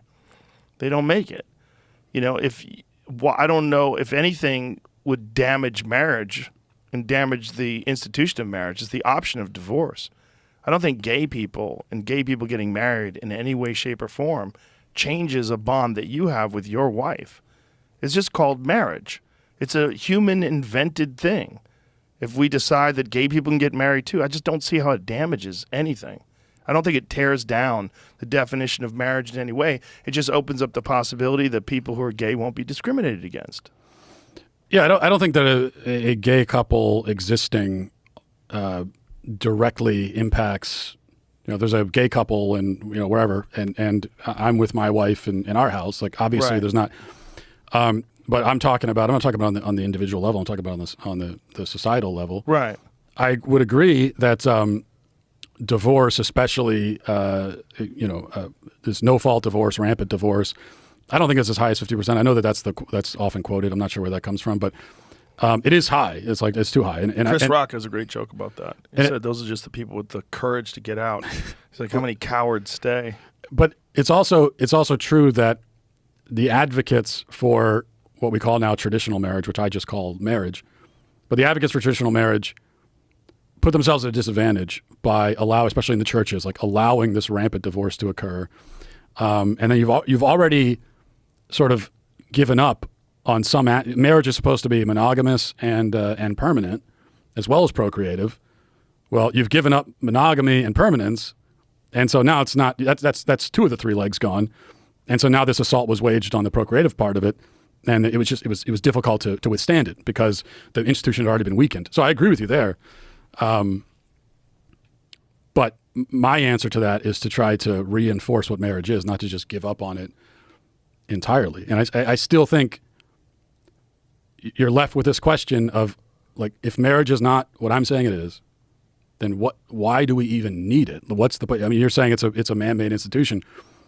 Yes. But you're also, like, the way that you're presenting it, it's a totally meaningless institution. So they don't need it at all. No, it's not meaningless. It's because it means something to the people that get married. So it's just a subjective, symbolic thing. I mean, what? Yeah. So if you're kind of what it is, look, there's a massive responsibility when you're married and when you have children to keep your family together and you raise and keep everybody happy and healthy. And there's great reward to that. Yeah. But it doesn't always work out. People change. People are fucked up. It doesn't always work. And so I don't think it should be outlawed because 50% of the people fall apart. Just like I don't think it has any effect whatsoever on a straight couple if a gay couple decides that they want to make it official. And that's what it is to them. It gives them a feeling that they're accepted and appreciated and that they're not discriminated against because they happen to be homosexual. Then in 2023, Rogan will once again invite Kyle on his show. Shortly afterwards, Krystal and Sagar would make an appearance on the Joe Rogan Experience. And as they were talking, Rogan explained why he thought people like them were important. Thank God there's people like you guys out there, because there's so many people that they have Ukraine in the same category of importance and significance as they do climate change. Mm-hmm. Climate change, which is a real thing, but it's a politically divisive alleyway where you're not allowed to veer from the course and even look at any kind of science.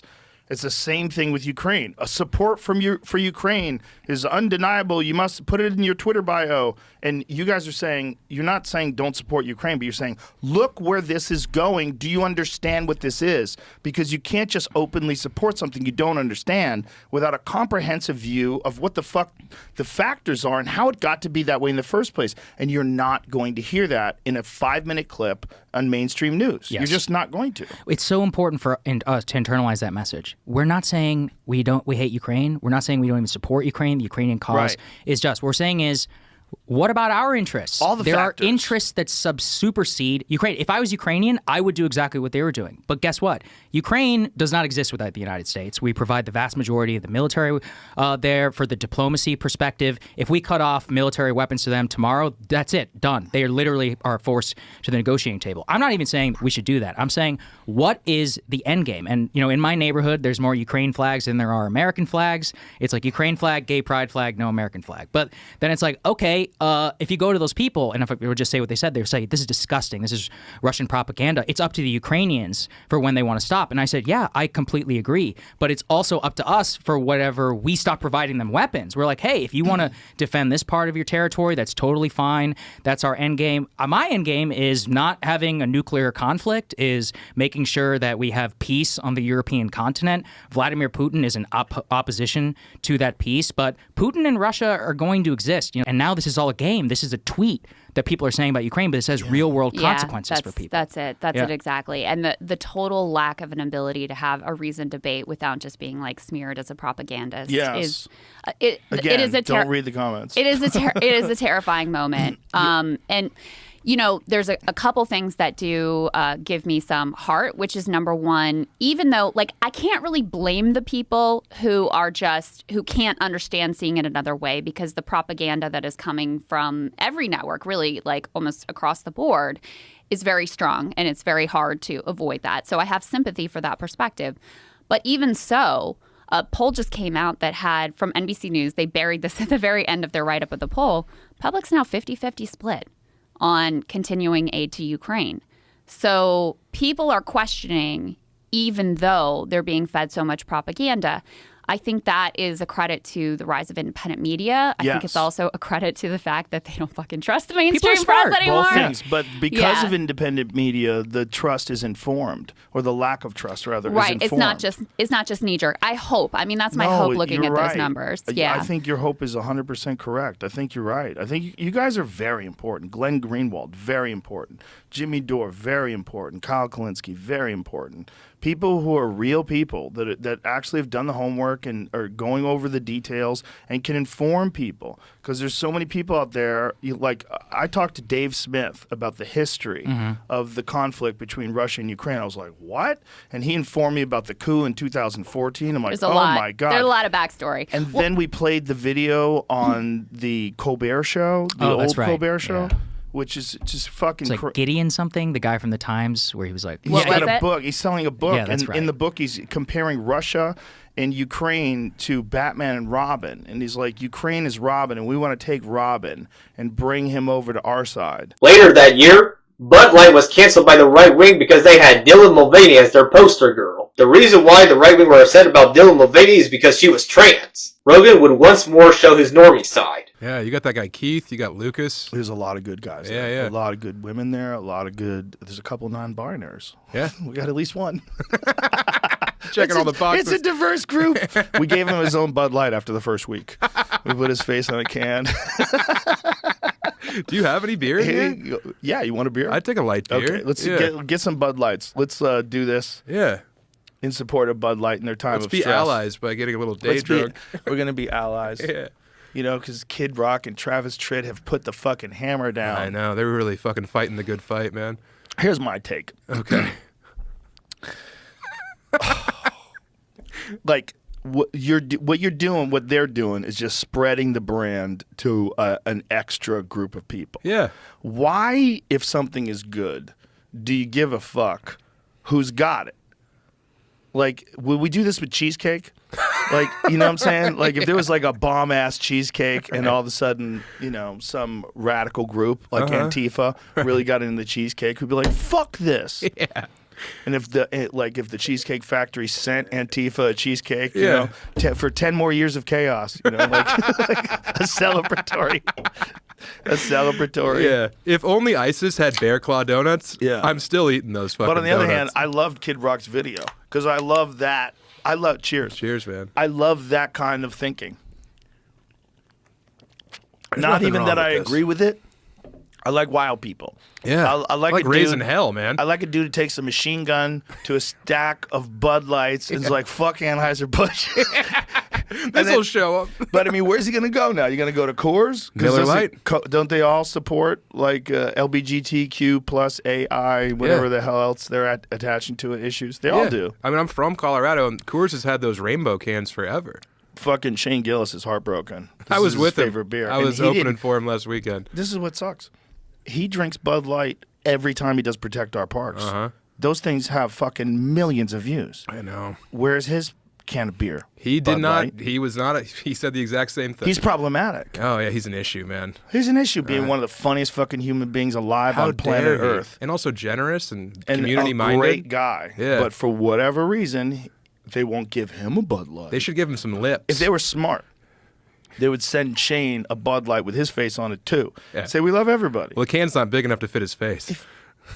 That's true. He has a big round head. You could put like half of his face, like a, like an artsy thing, Right, yeah. Then you have to put them all together. Yeah. Yeah, there you go. Whoa. Did you get a left side of the face or the right side? Bud Light sponsors the moon. So if you're two-fisting, Yeah. you know. Mm-hmm. No, man, I think that it's crazy when people get upset about that stuff because the people who get upset about that stuff value liberty and freedom so much, and they want to live their lives undeterred by anyone's rules. But they think that the company that they like is giving into the woke agenda. That's what it is. There's no woke agenda. Well, they think there is in like movies and television and media and commercials. The thing is like about this Dylan Mulvaney thing. It's like it's just someone who wants a lot of attention, and you're giving that someone a lot of attention, and you're trying to reach another audience. Like I saw it, and I was like, "What the fuck is this?" My initial reaction is like, "This is silly." It was pretty really transparent. But it's also your Bud Light fan, your typical Bud Light fan, is like NASCAR, fucking sports. Like that's most of the people that are drinking Bud Light. Guys like Shane. Most people, you saw the Bud Light demographics of who's drinking Bud Light. It's bigots. I saw this fucking guys like Shane. Shane. He's joking, Shane. Yeah, I saw Shane's my boy. What the fuck was I gonna say? Jesus Christ, you threw me off. Yeah, it wasn't the honey. No, the honey's no. in there though. No, there's not yet. There's a little current You popping feel it? around in there. It might be the cigar. Probably cigar. Yeah. Can I have that lighter again? Yeah, sure. Thank you. Fuck, I lost it. You were talking about how the target demographic of Bud Light. But it's like a lot of companies are using this person. There's more than one company. There's like a bunch of them, like Nike and a bunch of other stuff. Also, she's pretty. I get it. No, I mean, I see nothing wrong. Good luck. Hey, man. Yeah, it's one of those things. It's like it's funny what people get like super outraged about. You know, like we're in the middle of, Tulsi Gabbard posted up some stuff the other day about the Restrict Act, and you flip the top. Here, I showed you before. Pull the top back. There you go. Thank you. Well, I did it before you. That's like one of those teach a man to fish things. Yeah. It's not going to be lit. No, I know. Yeah. I got to get rid of that But, ash. like no one's freaking out about that, but they're freaking out about Bud Light. Like how is that the big deal? I think it's goofy because I think that person's goofy. But if you want to hire a goofy person, like who gives a shit? It's kind of hilarious when someone says 365 days of womanhood. It was also on April Fool's Day. That's true too, but it That's also fucked. was just a can with that person's face on it. Yeah. That's all it was. It wasn't like something they were selling. Yeah, they didn't But have it's it in stores. No, but it's kind of funny. Yeah. I like that people get mad. I thought what Kid Rock did was funny. I laughed at it. I told him I thought it was funny, but I also it doesn't make me mad. Not at all. It just makes me like what? Well, Like I think that- it's I because just like. I get what they're doing though. They're trying to get people that are popular. They're just looking for influencers to help them. And they're trying to look more inclusive because Yeah. of the assumptions people make about Bud Light drinkers.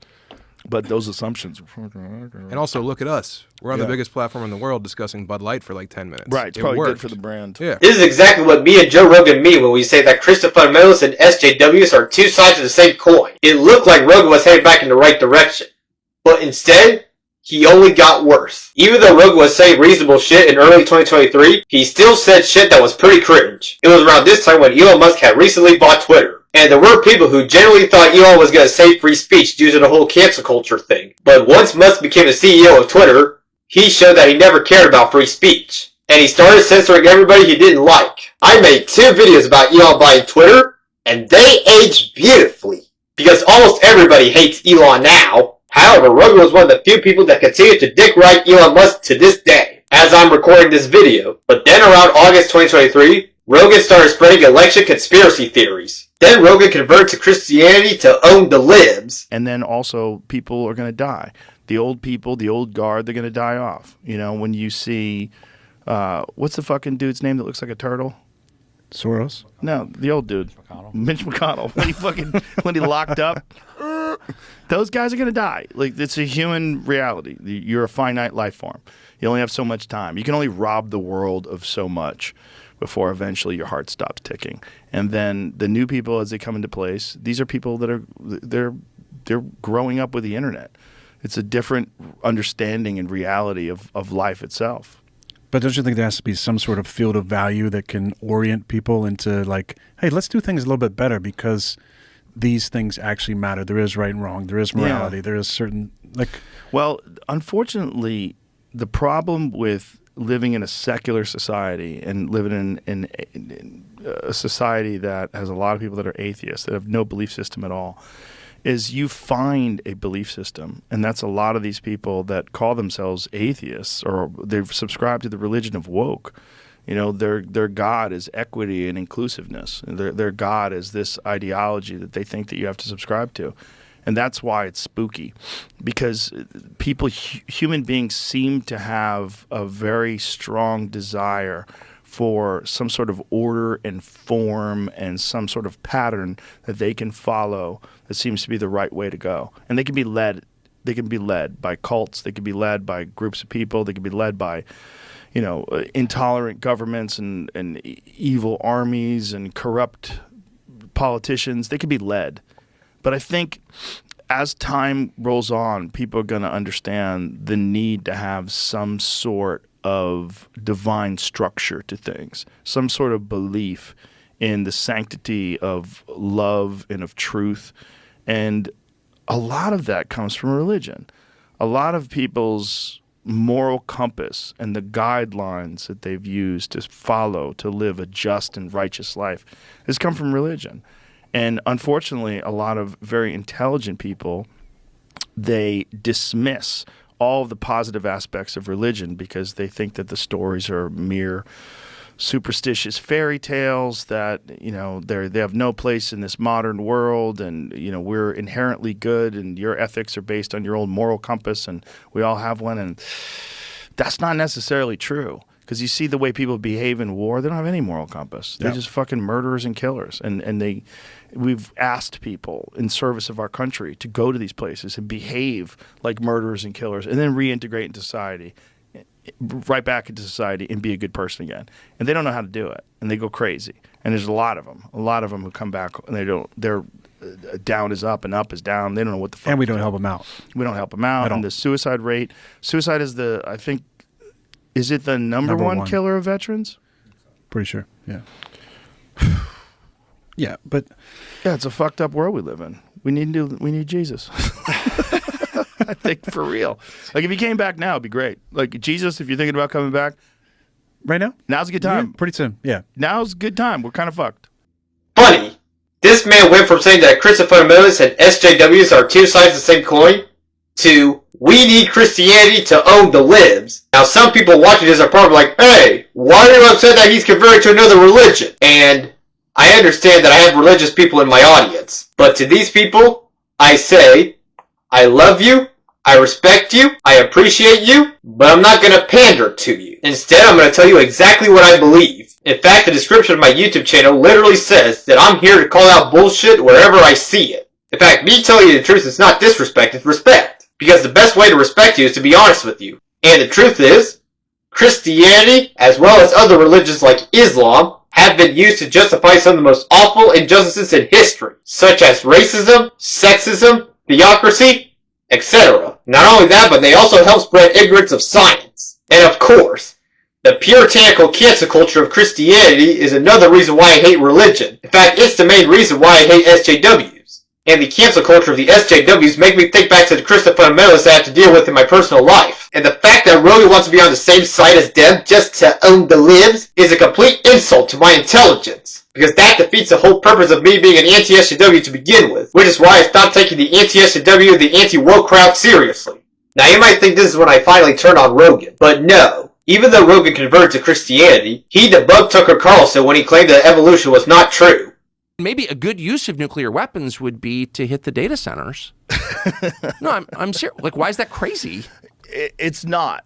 It's not if you think that human beings are the end of this evolutionary chain. Well, what else is? Some supercomputer in a data center outside Dulles Airport? No. I mean, you know what I mean? Like, right. I don't actually think that individuals, I don't think I'm that important. My life is that important. I don't. I will die. I know that. And I try to keep that in mind every day. But you're important to everybody that cares about you. You're important to the people around you. If we don't think people are important, then what do we think is important? I guess that's what I'm saying. It's not necessarily that we don't think people are important, but if evolution is real, and if there is this constant, it real? I don't know, but it's visible. Like you can measure it in certain animals. You can measure adaptation. Yeah. But there's no evidence that in fact, I think we've kind of given up on the idea of evolution. The theory of evolution as articulated by Darwin is like kind of not true. Right? In what sense? Well, in the most basic sense, the idea that, all life emerged from a single cell organism and over time, and there would be a fossil record of that, and there's not. And there's not a fossil record of transitionary species, like species that are adapting to its environment. There's tons of record of adaptation, and you see it in your own life. I mean, I have a lot of dogs. I see adaptation in dogs, through the litter to litter. But no, there's no evidence at all zero, that people evolve seamlessly from a single cell amoeba. No, there's not. There's no chain in the fossil record of that at all. And that's why you don't actually hear people, you hear them make reference to evolution because the theory of adaptation is obviously true. But Darwin's theory's totally, that's why it's still a theory almost 200 years later, No, we have not found that at all. And I can't even guess. I mean, I have my own theories on it, but they're not proven. What are your theories? God created people, distinctly, and animals.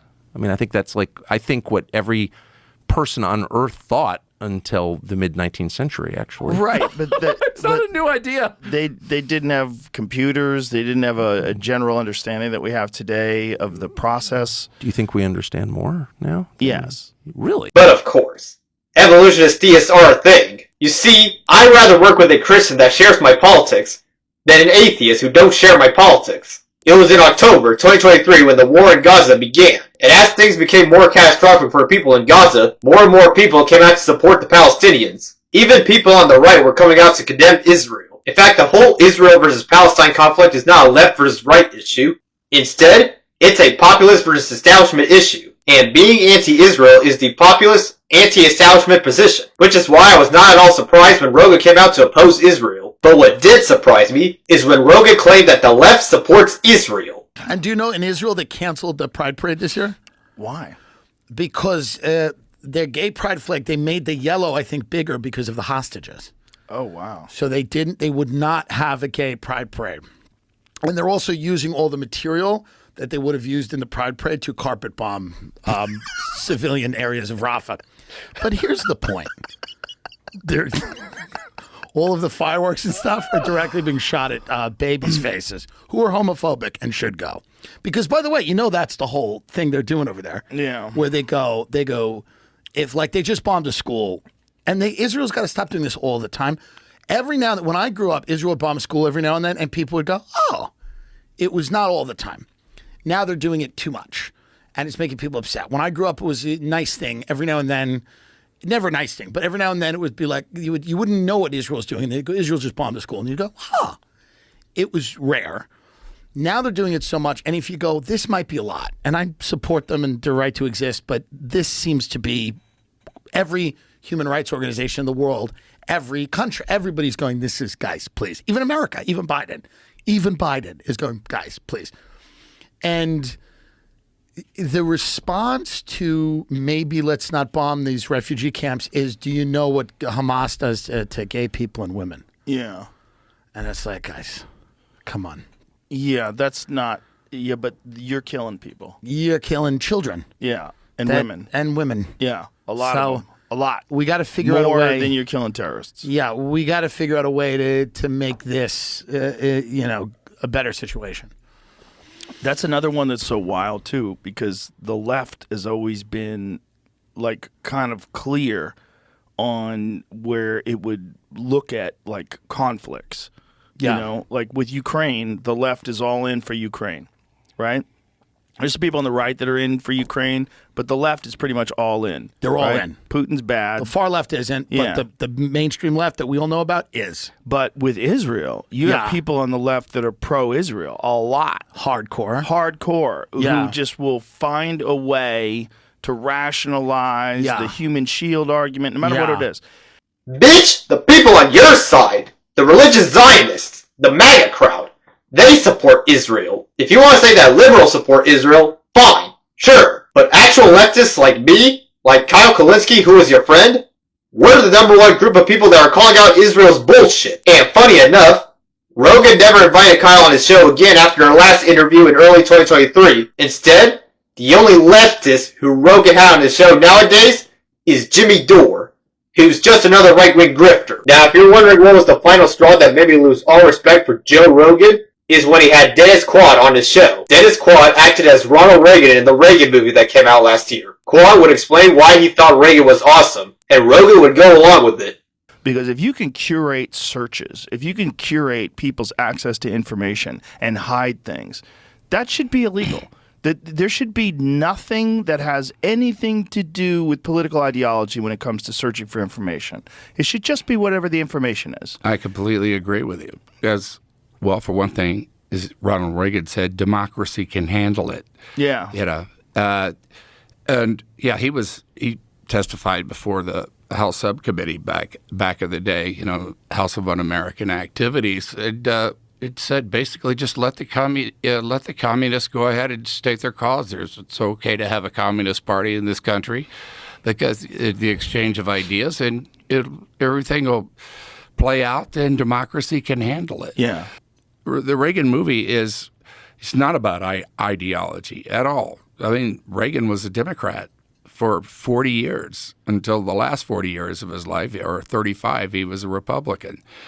And it's about the Cold War and about his fight against communism. And, you know, we won the Cold War under Reagan. And it was before that, appeasement had been practiced in this country. Jimmy Carter, God bless him, you know, he did really well with the Egyptians and Israel in making peace in the Middle East. It was great about that. He wasn't so great with the Iran hostage thing. You remember the foiled, disastrous rescue attempt. You know, back then it seemed like everything failed. And but with the Soviets, he'd appeased it, like, you know, gave away the B-1 bomber. He gave away a lot of things without getting anything in return from the Soviets as far as reducing the threat of war. And they took that, of course, as weakness and started to really build up their military and their missile strength to an unprecedented level. Reagan came along and, you know, he had the idea to bankrupt them, to make them spend. Star Wars, he came out with Star Wars. He really got that name from the movie, the whole Star Wars thing, which is now the Patriot defense system, you know, over in Israel. It didn't exist at that time. It was decades away from it. But he made the Russians think, at least 10%, that it might be real. Reagan even offered to share it with them, you know, in exchange for let's take our missiles down to zero. And, you know, I got mad at him in Iceland when I thought he was acting like an old codger, because they came up and said, we're offering you this, you know, half the missiles or this or that. And he said no, because they wanted us to get rid of Star Wars, which didn't exist. And he said, well, you know, you have to get rid of Star Wars. And if we'd done that, the Soviets would have just gone on their merry way and been doing what they would have had been doing. But Reagan said no. And The Soviet Union came toppling down, but it was great progress that he made, and it took a Cold Warrior, hard-assed Cold Warrior, to be able to negotiate with them. And that's what we don't have today. Right. Yeah, pretty much doing the whole, I agree with that. Like Dave Rubin, as mentioned before, Rogan claimed that he got into politics because he was anti-Reagan, and now Rogan's coming out to praise Reagan? And the reason why Rogan praising Reagan is problematic is because Ronald Reagan was the original neoliberal. It was Reagan who normalized the whole peace through strength bullshit that the neocons believe. What's more, it's been revealed 2 years ago that Ronald Reagan rigged the 1980 election for him to win. Now about Reagan saying that he doesn't want to ban political parties because democracy can't handle it. I don't know if he ever said that. Even if he did, his actions showed the complete opposite of that. And funny enough, Trump said he wanted to jail socialists, jail communists. Today I'm announcing a new plan to protect the integrity of our immigration system. Federal law prohibits the entry of communists and totalitarians into the United States.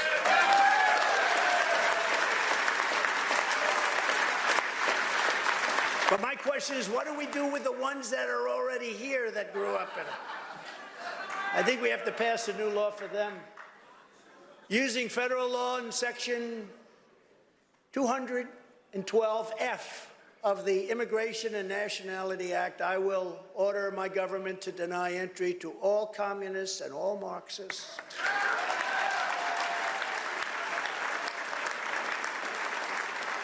Those who come to and join our country must love our country. We want them to love our country. We don't want them when they want to destroy our country. Welcome to America. We want to destroy your country. Thank you very much. So we're going to keep foreign Christian-hating communists, Marxists, and socialists out of America. We're keeping them out of America. The fact that Rogan is coming out to support Ronald Reagan shows that he's done a complete 180 on his beliefs. Because being anti-Reagan is what got Rogan to politics in the first place. And it was only a matter of time before he went full MAGA. This was during the 2024 election. And during the primaries, there were 4 Democratic candidates running against Joe Biden. Marianne Williamson, Cenk Uygur, Don Phillips, and RFK Jr. Except that there wasn't really a primary because the DNC wouldn't let the candidates debate. And Rogan rightfully called that shit out. It's really hard to run a country, and most people aren't very good at it. It's just how it goes. There's very few people that are actually good at it, and it's very clear that this country is being run by a bunch of people other than just the president. I mean, I don't know how much say he has, but it's a lot of other people are involved, and they're not doing such a great job, and they haven't made course corrections very good. There's a lot of mistakes that have been made that didn't have to be made, and that's just how it is. It's just like it's not being run well, and so you have to go, well, who could do it better? Could it be a Republican, or it could be a better Democrat? And if it's not a better Democrat, like how are we going to get a better Democrat if you don't let the president debate? So they won't let him debate because Robert Kennedy Jr. and what is that other woman's name? Marianne Williamson. Marianne Williamson, apparently they're both promising candidates for the Democratic Party, but they won't let him debate before the primaries. So it's like, that's not that democratic. Like, that's not how it's supposed to do it. Yeah. I didn't support any of these people for president, and yet I think it's outrageous what the DNC did, which is why I think the Democrats are too far gone to save, and therefore not worth voting for. However, Rogan did support one of the candidates at the time, and that was RFK Jr. Probably because he was the most reactionary of the Democratic candidates, and RFK Jr. posed himself as a populist. And Rogan, being a right-wing populist, was on board with that shit. However, Rogan choosing RFK Jr. over Trump caused backlash among his right-wing audience. Even though Rogan was an RFK Jr. supporter, he still made friendly appearances with Trump. It was also around this time when big podcasters like Andrew Schultz and Lex Friedman started inviting Donald Trump on their shows to do friendly interviews. Rogan saw that being friendly with Trump is what's popular among the big podcast community, and just to hop into the bandwagon, Rogan invited Trump on the Joe Rogan Experience, and it was there where Joe Rogan went full MAGA. I mean, you haven't even got to the election. There's been 2 assassination attempts, and they've brush those out of the news like it was nothing. Yeah, they'd rather not talk about them. Imagine if there was assassination attempts on Biden, how hard people would be attacking the right, how they would be trying to get guns taken away from people. They would try to ramp up gun laws. They would try to figure out some way to blame you. If there was attacks on, if Biden got shot in the ear, we would have never heard the end of it. But I think he's in good shape because it's only consequential presidents. If you take a look at what's happened, look, I'm for having countries pay us billions and billions and trillions even dollars. I took in hundreds of billions of dollars from China. Nobody took in 10 cents, not one other president. I do things that make it, that don't necessarily make me so popular. I just do what's right. And when you do that, you're more, look at Iran. We would have never had the attack on Israel at all. Iran was broke. They had no money for Hezbollah. They had no money for Hamas. They had no money. But I make myself, I understand what I'm doing. You make yourself a target. And it's a very dangerous business with a president.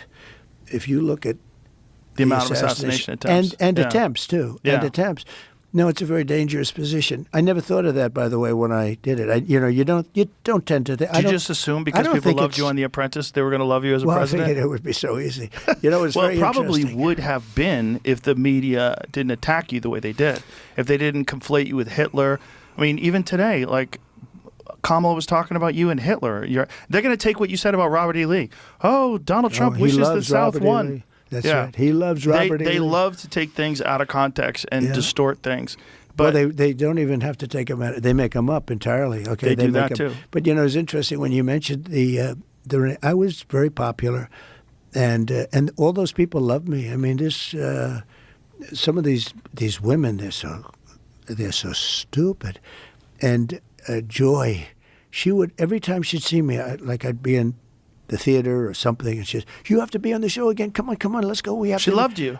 To love me. That episode where the way, Whoopi, people should watch that episode just to see what we're talking about. Like I said, we don't want to get a copyright strike, so we're not going to put it up. But if you watch the episode, it's bananas. It's like an alternative universe, and it's only but Whoopi 9 years ago. Whoopi loved you. Gives you a hug and a kiss. Bruh, you were anti-Trump too. You were also one of those people calling out Donald Trump's bullshit. In 2 years, you went from "I don't want to help this guy" to "Oh, they smeared you," which is quite funny considering that you said it's unrealistic for people to change their politics in just 2 years. The Donald Trump thing's funny. You know who said it best? Alonzo Bowden. You know Alonzo? No, who's that? Funny comedian. Yeah. He goes, not all Donald Trump supporters are racist, but all racists are Donald Trump supporters.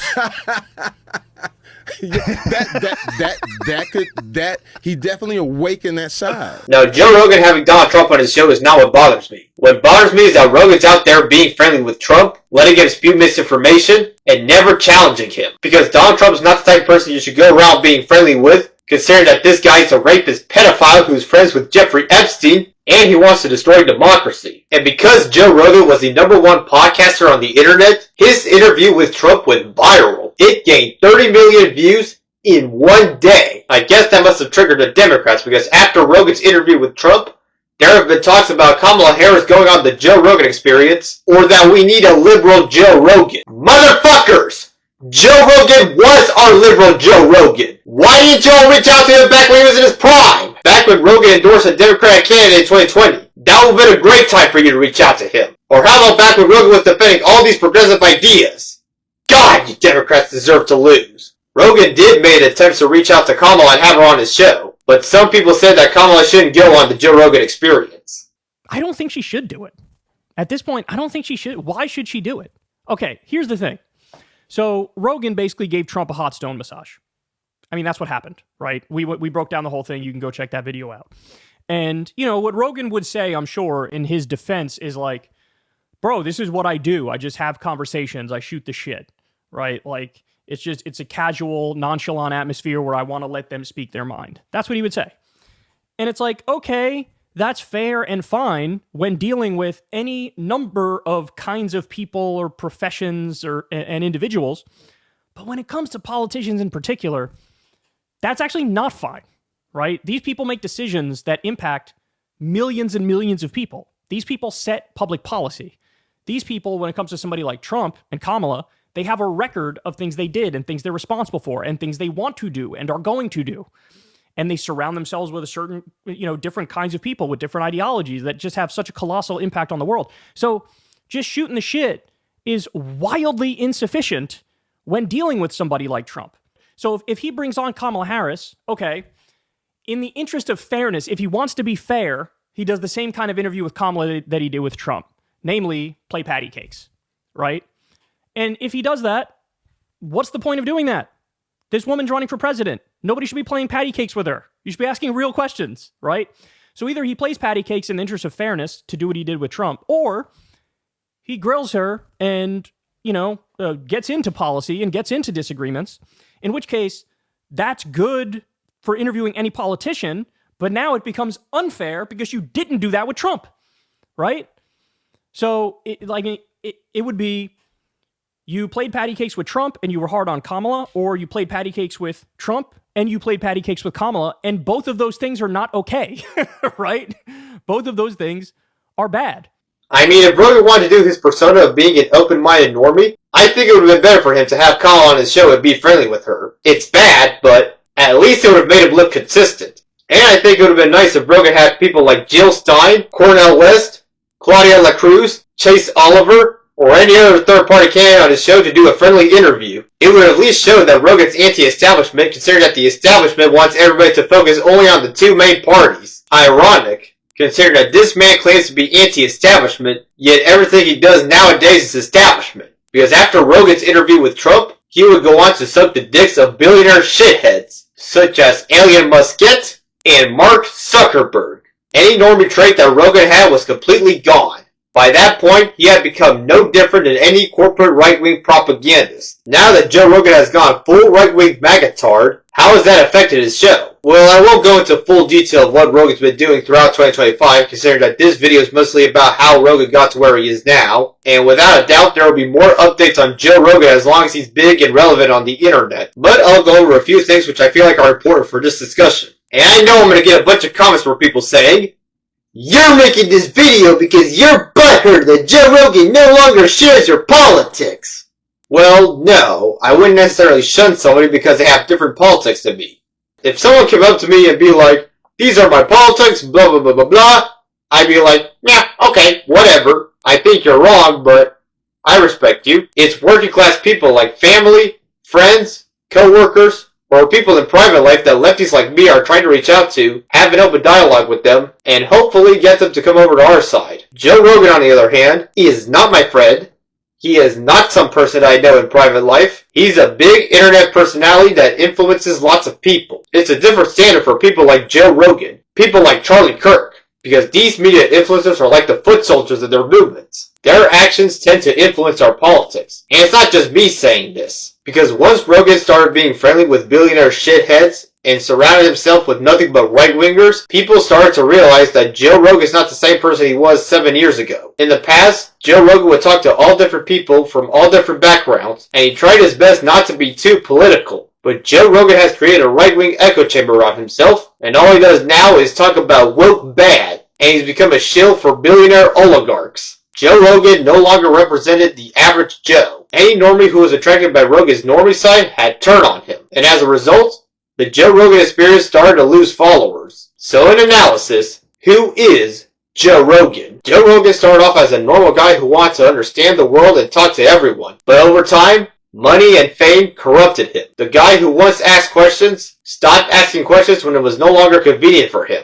He traded his average Joe persona for a right-wing echo chamber based on vibes and billionaire bootlicking. In every way, Joe Rogan has become the very thing he swore to destroy. He went from being a normie to being a propagandist. From calling out grifters to becoming a grifter. From being anti-establishment to doing everything that's establishment. The story of Joe Rogan is the story of what happens when you let money and fame corrupt you.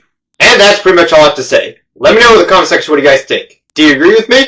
Do you disagree with me? Let me know why. And what do you think really happened to Joe Rogan? I would like to hear your thoughts. If you want to see more content like this, please like and subscribe to my channel. And press the bell notification so you don't miss out on the next video. You never know when I upload. And if you could, please follow me on social media. The links are all in the description.